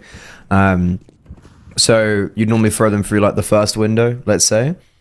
So right there, it's like, even if you are super close, you'll just get blinded. That was a cool little flashbang right there down in my notebook. I was to say, save it for the strat book. Yes, even in South America, you can find stuff. I think that's one of the things that I really enjoy about CS, because even when you think you've got everything and you know everything and everything is kind of down to a T, someone will still find new ways to surprise you. So for better or for worse. Ain't that the truth? The game's never quite as stale as you think it might be. I think that's what I was. Yeah. Oh wait, we'll get for this round, then we can continue this conversation. It's a very fun combo. Absolutely. Well, here we go. Oh, they were looking to try and get a fast pop, but a little bit of utility to just slow that down. They have managed to set up a little bit of a pincer here, so drawing attention from the CTs, making it a little bit more difficult, and that's going to allow it to go kind of blow for blow on the side. Detroit manages to pick up a double, and it's so important to give themselves that numbers advantage. The guns that they do still have alive in this round, plenty to work with. Oh, that flash is timed perfectly. Clone desperately trying to push through with the MP9 to find something. Remix, no! Oh, was hoping to hold on to the AWP, misses the shot, tries to run away and gets mowed down. Very early AWP, very quickly lost. Yeah, it's always bold buying a second round AWP. But you mentioned that flashbang that like complete blinds Remix. It also puts Clone in this very awkward predicament where he jumps out of market like as his teammate gets blinded. So he's just sitting on the back of the bomb site like, I'm in trouble. I've got no support. My teammate's very blind in market right now. But that round, kind of all Detroit, to be honest. Like that double he gets, if he doesn't trade just first, if he doesn't get the trade on his teammate on short, it's maybe just round over, and then he gets the second kill on the bomb site. So really huge round coming out from him. Nice little missed window smoke coming out from the T side, and PKL getting blinded. What is going on? How? Okay, I don't know how Broken's got a kill there. But there's a lot of pistols on this bomb site. I would be scared, or could be is probably the right word. There's definitely a chance, and it's nice shots from LTZ, but support has dwindled. So, okay, we may have flashed our teammates. We may have missed smokes. We may have had some bamboozling moments, but yet, fake to Biru, they come out on top. The more you spoke, the more I was like, when do we get to the positive part? Just like, just from start to finish, just like miss window smoke, PKL flashed out mid, he just eats the flash, and then we go on to the BXQ. It's just like, what's going on? It did get a little bit spicy. That's also our second economic reset off the back of a pistol win. I do believe that was the first CT-sided pistol win, though, on Dust 2. Both of them were T-side pistols. So, changing up the game ever so slightly. But the bomb plant in the previous round helped so much to kind of reinforce the force. And that allowed them to break the economy a little bit here. So that gives them the advantage. And now Fake to Bureau will find themselves on 2 with a 1-round advantage. Looking pretty darn good. And of course, money, still a bit of a problem for Uno Mille. So they have to just try to tread water until they can get some guns in their hands.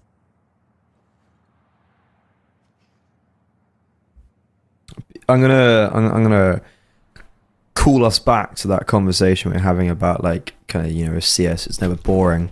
It was something I was talking to someone at the Age of Empires event I was at the other day, because he was just asking about CS, and I was like, I think the beauty of CS is that you can watch it and you have no idea what CS is, and you could probably just enjoy it, but then you can watch it as someone who really knows what's going on, and there's just always something that's like, oh, that's really cool, like, oh, you know, that's just how they've done that, and it's like, it might not be mind-boggling, but it's always going to be, I think, unique. And CS is like very friendly to the casual viewer, but then also the nuance and the depth. It's like, I don't know any game that's like this. Yeah. Funnily enough, I was having a similar conversation. So I did some Rocket League this weekend. We're both being unfaithful to Counter-Strike. I think I prefer mine. Yeah, well. And one of my analysts, because I was hosting, so one of the analysts was like, I don't understand people that enjoy shooters or things like League of Legends, because it's so, like, confusing to follow. And I was like, no, brother.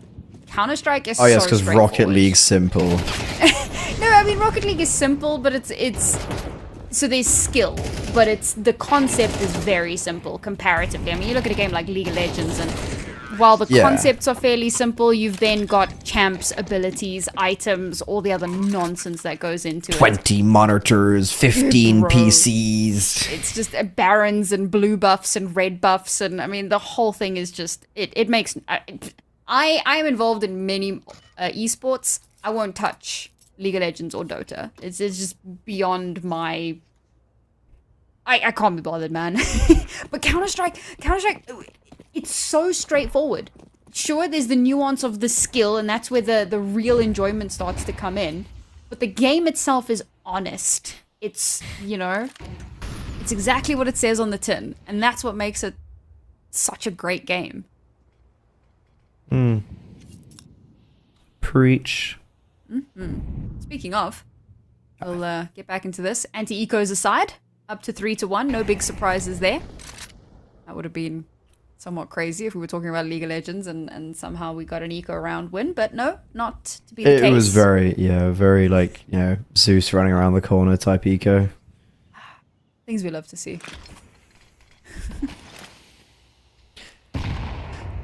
Ooh. Chonky. Boom. Not the deterrent that they were hoping it was gonna be, though. Yeah. Still lot of space taken towards mid, and they do find that opening shot onto CLB. Still haven't Go ahead. I was gonna say I'm not really sure if there was like comms issues, because LTZ, so he throws that like really good grenade, but it's also a grenade that opens up window that doesn't do damage to the CT in window.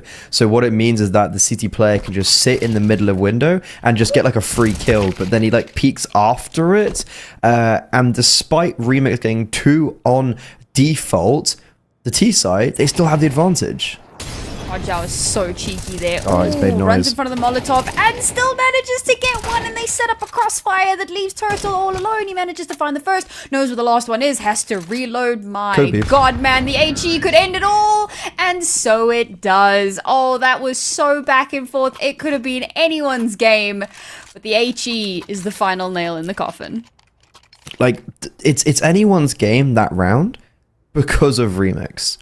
If he doesn't just get 2 kills, that round is not even remotely winnable. Like, Fate to Biru, they do very well on the default in mid. They just definitely, like, quite lackadaisically walk into that Orpa's crosshair. I think Turtle just jumps up con and is like, oh, I died. Oh, no. There's no trade.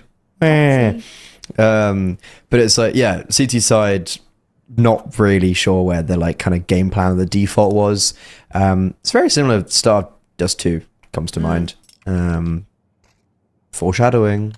Yeah, just like very weird in mid, and Remix, he gave them a lifeline, but the lifeboat wasn't big enough for them all. Where am I going with this? I don't know, man. But to be fair, it is 1 AM, so... What's the thing that you throw in the water? You know, like the like orange circle. The donut. The orange circle. You know, that thing that lifeguards have? Like, that's not big enough. Whatever that is. Do you know that I'm also blanking on that? It's not a boy, because the boy float? is just...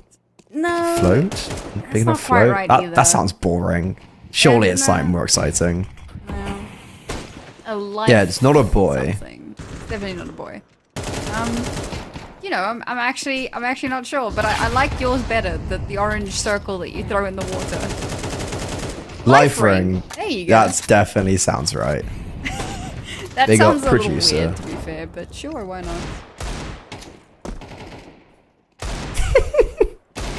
Production also enjoyed that orange circle. Hang on, LTZ.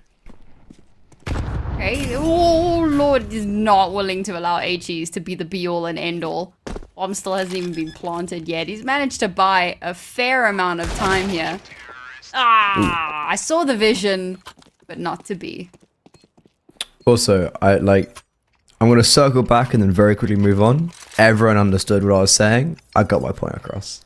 It doesn't matter. I got the point across. That's all that matters. Anyways, Victor Biru, 5-1 up. This feels reminiscent of the old Dust 2, where it's like really dominant first couple of rounds. Victor Biru just looked like better in both actually the halves, especially like those first few T-gun rounds. Victor Biru won on Dust 2. It was like 11-5, and they looked that they were going to close out the game 13-5, and then we went to overtime. So watch out for the likes of Remix doing that and rocking the boat. And the way that there was that little bit of kind of fancy footwork between both of them, he's the one that comes out on top of it. An unfortunate start to the round for Fake Biru, and that was one of our big criticisms, particularly on their T side on Dust. On Dust 2, they would like lose an opening duel really early and then would struggle to stabilize afterwards. Let's see if they find a way back into this round. Heavy lean in the mid control. They've done this for a few rounds. It looks like they're going to try to pivot away. Try to take the path of least resistance. However, Remix has moved. He's now over towards that B-bomb site, ready for them to start pushing in through. Oh, Turtles lost the mid battle. Now Remix is certainly aware that there could be a short push. The jiggle forces him off of his angle, tries to re-swing it, but he's been flashed out, and now he's in the danger zone, and not for much longer as he does get shut down. There will be no life ring for him. Teammates desperately trying to bring this back into a doable scenario, and they still do have that numbers advantage, so it's certainly a possibility, but they're not going to be able to deny that bomb from being planted. And in this post-plant setup, I was going to say there's every possibility, but with CK Zhao being left all alone, too many angles to check, he'll get cut down. And finally, we'll see, after 5 consecutive rounds, we'll finally see Uno Mille pick up a second. It's weird, though, with this round, despite it being like a 5v4 for the CT side, literally from the word go, if Turtle and Con had just landed his Molotov, I truly believe this would have been a completely different round. That Molotov that you see right there that lands in the top Con Molo, that was supposed to land on CLD. Like it's the 101 of how to take connector, you Molotov Con, and then you smoke top Con and then Molo like the sides, because that's where the CTs push out. I don't think I've ever seen someone miss the Molo, and in this scenario it penalizes him. Like if they had If he'd got that kill in Con, the B players wouldn't be so comfortable. There wouldn't be the rotation. It's probably round over. But instead, Victor Biru, they lose it out. And this time, there's no messing around. They're just straight onto that B bomb site. Flashbangs are amazing and broken. He has no idea what hit him. A little bit of utility can make all the difference in the world. And this should be an early save call. Yeah, I agree. Yeah, already moving in towards the A-bomb side, not willing to try and fight this out. That's really devastating, I feel like, to win that previous round, but now you've reset any sort of a loss streak bonus, so if you lose any more players here, you're in a seriously tight spot economically. So 1 kill is all it takes, and you capitulate the round. 1 kill is all it takes. Well, and to break the economy with you. Yeah. You tried. I do respect the fact that Remix is like actively dueling CT. Does he need to do it? Of course not. Is he gonna do it? Of course. Yeah, that's a bit of a tilter for Una Mille. This is the moment where you got to have a good captain, good coach. Just be like, look, it doesn't matter. Like, we saved 4 players, we got a full buy. Because it's true, you do have the exact same rifles out again. It's just like, for the players in the server, big tilter. So the leader of men on Una Mille has to show his value right now. And it's a matter of, does he?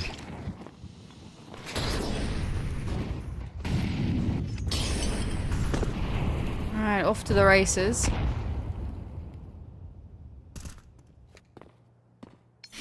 No mid control this time around. Put a utility just to keep up the appearance. And a bit of clearing over towards Palace. Nothing spotted just yet. I like the potential aggression that we're going to see in towards Palace here. There you go. They start to clear out that one extremity. Pulling over a lot of reinforcements over towards A though. And look at where the bomb is. This is all just kind of smoke and mirrors for the moment. But it does set up CLD for a really solid flank later in the round if he so chooses. And we're reinforcing in towards mid as well. But that's left B pretty much unguarded.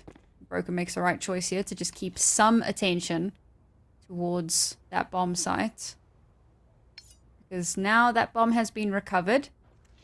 Start pushing their way in towards the apartments. Now Broken's going to be that first line of defense as the utility starts to come through. Dodges the flash. I would say masterfully, but I think it was kind of just happenstance at that point. CK Zhao tries to keep Broken in the fight, and somehow it's CK Zhao with a double, despite the fact that Broken knew he was there. And dear God, they're forced into another save.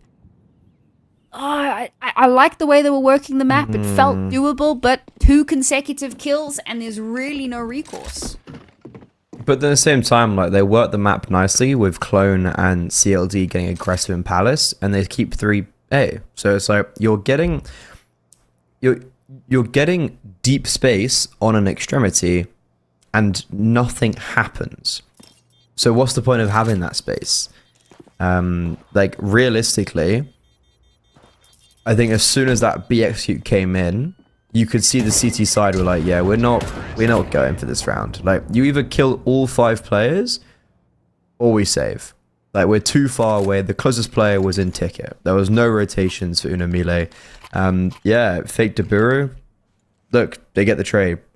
Like, it's big lack of utility needed. It's a very simple round, but they default well to just take away any map control, and they're sitting on a pretty easy 7-2 scoreline. But these constant saves, look, they're going to keep the pressure applied, and they're also building the bank balance. We've got double AWP coming out. Why not? Well in. But look, there's probably money for a second, like another purchase, even if everyone dies, and second AWP. Yep. Big booms. Mm-hmm. Maybe a little bit of overconfidence as well from Hard Zhao to just kind of run out. I don't really know what the plan was, but... swing and shoot. Put a lot of pressure on B, try get mid, try get some space, you're sure. Ooh, CK Zhao. Base honored. However, it's Clone that finds the follow-up. So already, Faked Biru have lost 2 players. Detroit's taken a pretty hefty chunk of damage. For like half a second, I thought that... No, my stream has frozen. I can hear it still. Yes, same. That's quite odd. Okay. I got the kill... No? Yeah. 5v2, I think it is. Should be, yeah. Ooh. Broken gets that was a follow-up. Oh, Detroit trying to stay alive. And there we go. We caught up. That was a first. That was different.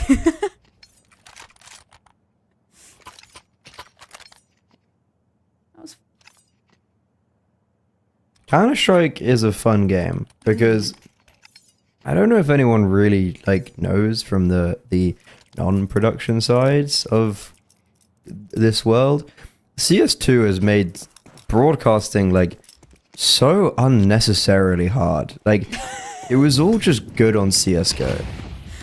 Why'd they have to change these things? I never thought I'd say this about a 20...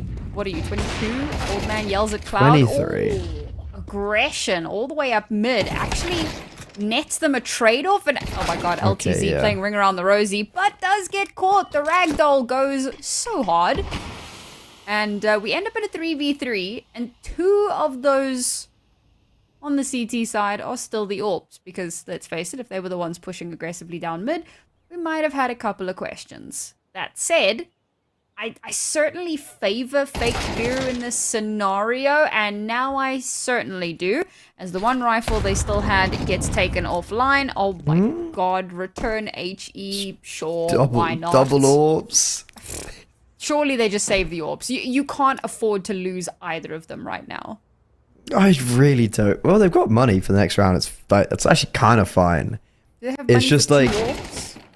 Trying to make sure it doesn't go into a retake, and I think that's maybe why Remix has gone aggressive there. Like, what's the worst thing is that all those weapons, like the rifles, are dropped top mid and deep ramp, so it's not even like they were easy to get. Okay, Broken's going for it. I mean, yeah, they have money for a purchase next round, so I don't hate it. But I think just because he sees nothing, it's going to start to come to a point where it's like, maybe I do just fall for the save. But here we go. He's going to give it a good old try. Smoke on the bomb. There is a nade from CK Zhao, though. So as soon as it gets tapped, he can just nade. Or just nade. Feels a little bit preemptive. But doesn't seem like it's going to make any difference, as Fake Biru still hit 8. And that's also after they lost... What would it have been? A 4v... It was a 3v4. Yeah. That was a round of all time.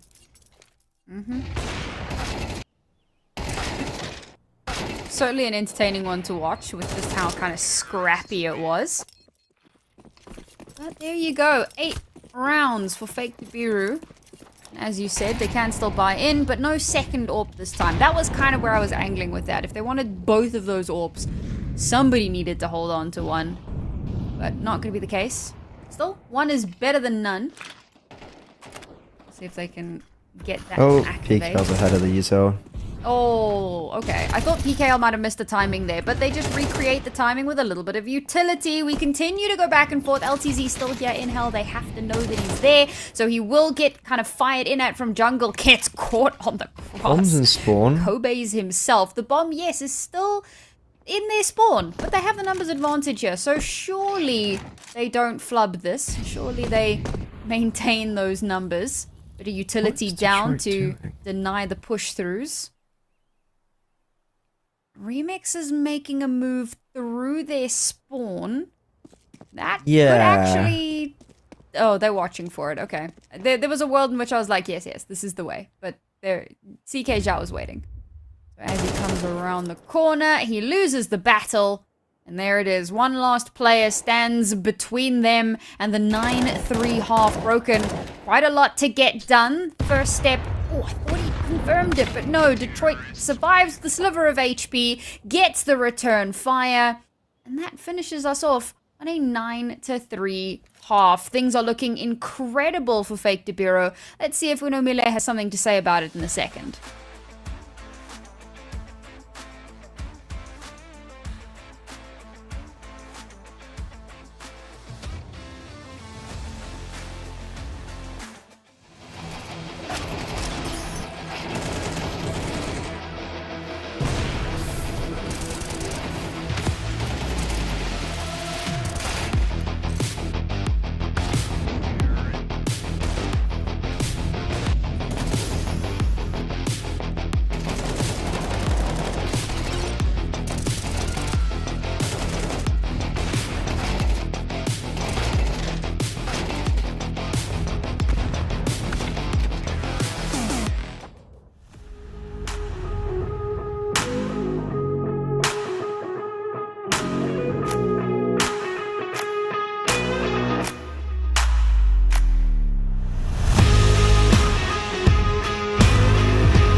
after winning out on their opponent's map pick in overtime, the skin of their teeth, Fake to Biru come onto their map pick where we were definitely, I think, we were speculating there's a chance this could go wrong for them because they did just throw an 11-5 lead on Dust 2, but they come out of the gate swinging a 9-3 half on their T side. They looked really, really dominant, and the difference I feel like between the two maps is that it was just consistent. On Dust 2, they showed glimmers of greatness, no consistency. Here, that's all they showed. 9-3, certainly better than the 7-5 that they kicked off with in the previous. But I'm not willing to count Mille out just yet. We'll see how they start things off here. They did win the very first pistol of this map. So a pistol win here might just stand them in good stead. A bit of damage done. And there you go. The trade-off does come through. CK Zhao, the last remaining vestige on the site, does get run over. So the rest of the CTs need to make their way in. And of course, smokes down to try and slow their progress. Will allow the bomb to be planted. PKL's found a little bit of a gap here to try and take pot shots through. But no one's willing to walk into his crosshairs and just give him those shots for free. And the last remaining players trying to push their way through a tiny little chokehold, and well, it's like shooting fish in a barrel. And there it is, another pistol round for Mille, and Remix picks up 4. Yeah, I mean, look, like it's a really lovely pistol round, but this is exactly what happened in the first half.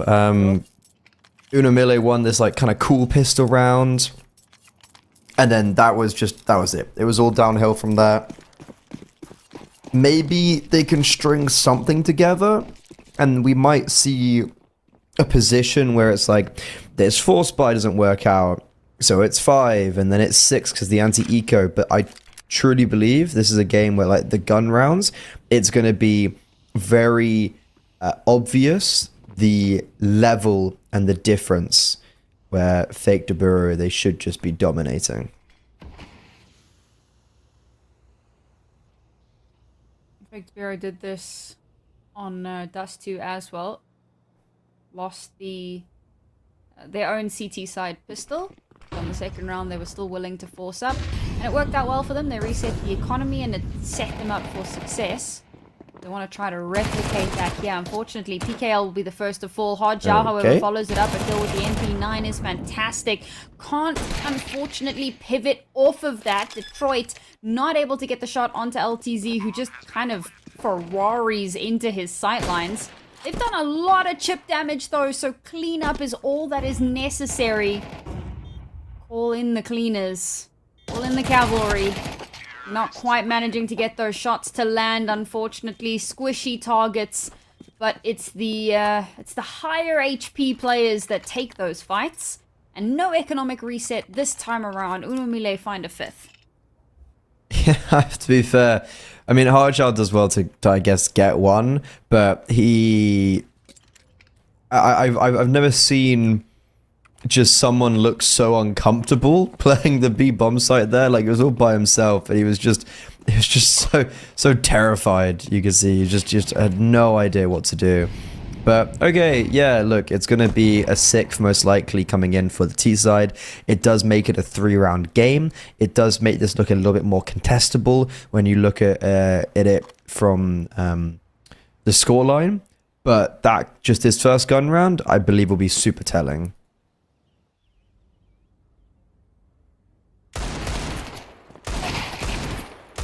Saw the vision. Shots aren't quite... Oh, there we go. All right. Maybe CLD gets a little bit too overconfident there. And Hard Zhao, all he needed at that point was a strong gust of wind. And that is delivered unto him. So, opening kill here goes in favor of Fake to Biru. Lots of utility damage, slowly chunking through these T's as they start making their way in on towards that site. And somehow we still continue to go blow for blow until finally the site is overrun and Hard Zhao is the last remaining vestige. Still getting damage done. LTZ is disgustingly low at the moment. He's got 2 flashes to his name and is going to go for this bomb plant. Hard Zhao now he's got an opportunity, but can't connect the shots. A 4K from LTZ, and he manages to clutch this round. But like that's crazy how close that even gets in the first place. Like, sure, maybe it's a little bit unfortunate that Fate de Biru can't necessarily convert this round, but Hardjal, he just, you know, so many crazy shots being hit. The fact that LTZ needs to be getting a 4K in that type of environment is not a good look. That should have been the walkover. That should have been the easy round where they build up their bank balance, and instead it was none of that.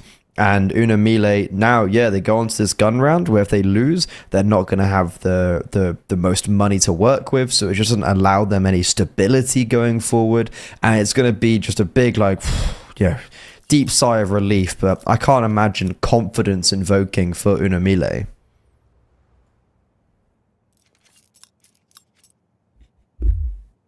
I'm glad to see that they do still have some teeth. Not willing to roll over and go belly up just yet. A good little streak for themselves, but can they keep that momentum going? A round win here would set them up quite nicely. Gets them 2 away from an even scoreline. Kind of breaks the economy a little bit. Let's see if they find that magic opener. Playing a little bit more passively this time around. Allowing FDB to take a bit more of that space. There's heavy mid presence as well. So they're allowing a lot of that utility to just get used up very, very early on. To make it a little bit easier for them when they eventually do opt to exec. And for the moment, they're angling for the A side. Could change at the drop of a hat.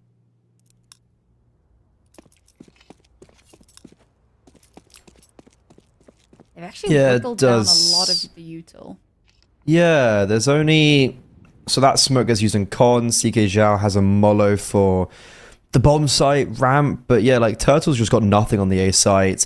Look, like, keep an eye on CLD. What's he going to do in apartments? He might catch off Hardjal, or at least hear him running away. It's going to make the rotations potentially a little bit harder as this A execute. It's not going to get contested. And the big lack utility, the big one that's important is the lack of grenades, because those smokes can't get interrupted, and the T side should just be able to get a free bomb plant. But should is the operative word, and of course that didn't happen. Oh, yeah, getting maybe a little bit, again, overconfident there and giving over way too many kills. Brings it to a 2 versus 2, and the bomb's been lost on the ramp. And somehow, this round has fallen apart at the seams. Remix now with open hand, last remaining vestige, and will run straight into CK Zhao's open arms. Double digits found. This should have been a 7th for Mille, but it's just really messy. It's like the bomb takes the first fight CT. Like, they try nade open the CT smoke to fight through it, which feels just very like silly. Like, I don't understand why the bomb's not just getting planted. And then they're playing a post plant. And also, if a CT side is playing retake on the A bomb site, 98 out of 100 times, there's going to be the majority that rotate and retake through CT.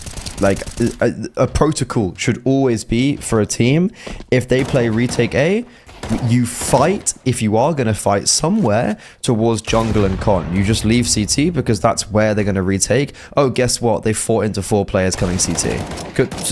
Shocker. Who would have seen that one coming? Yeah, very poor from Mille.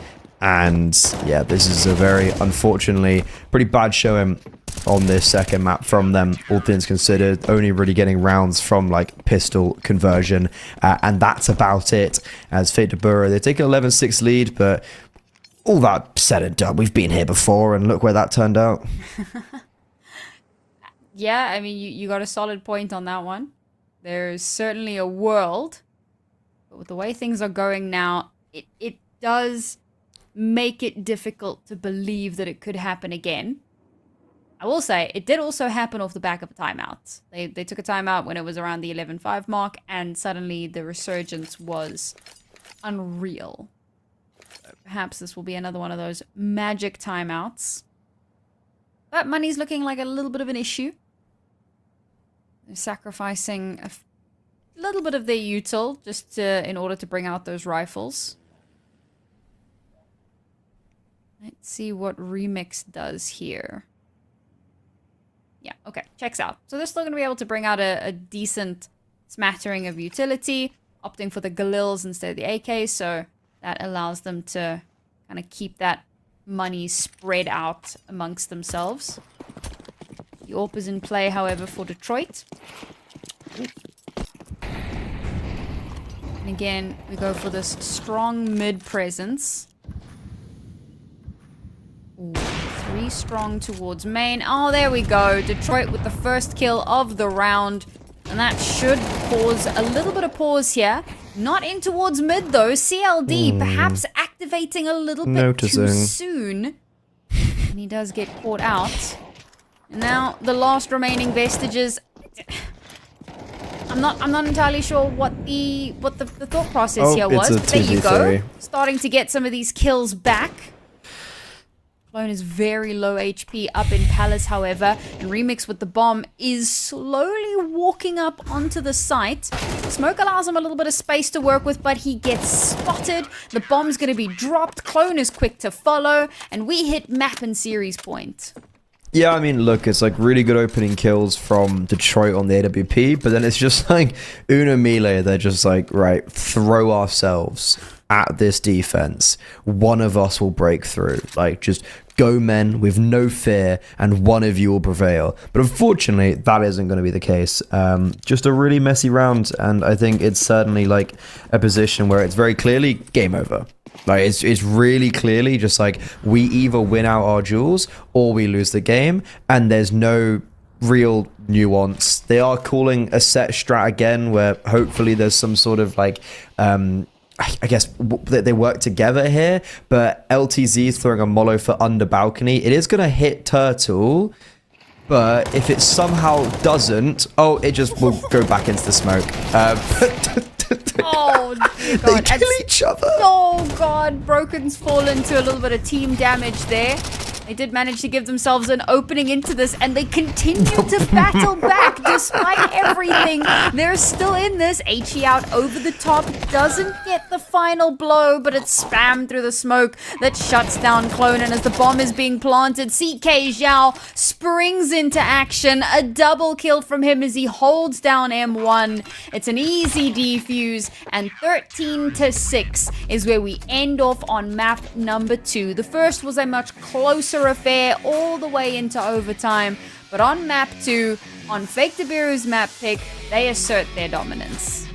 It's just the like mollo bounce off into the team kill, into the smoke in like CT spawn out of the map. I don't even know how that gets there. Yeah, Fake to Biru, I came into this game, I said that both teams are at like the top of this kind of like tier 3 space right now in South America, but Fake to Biru are making a very good case to be promoting themselves upwards. They're legitimately contending against a lot of these like tier 2, tier 1.5 teams in South America, and a kind of result like this, I feel like is a testimony to that they are getting into that tier 2 conversation.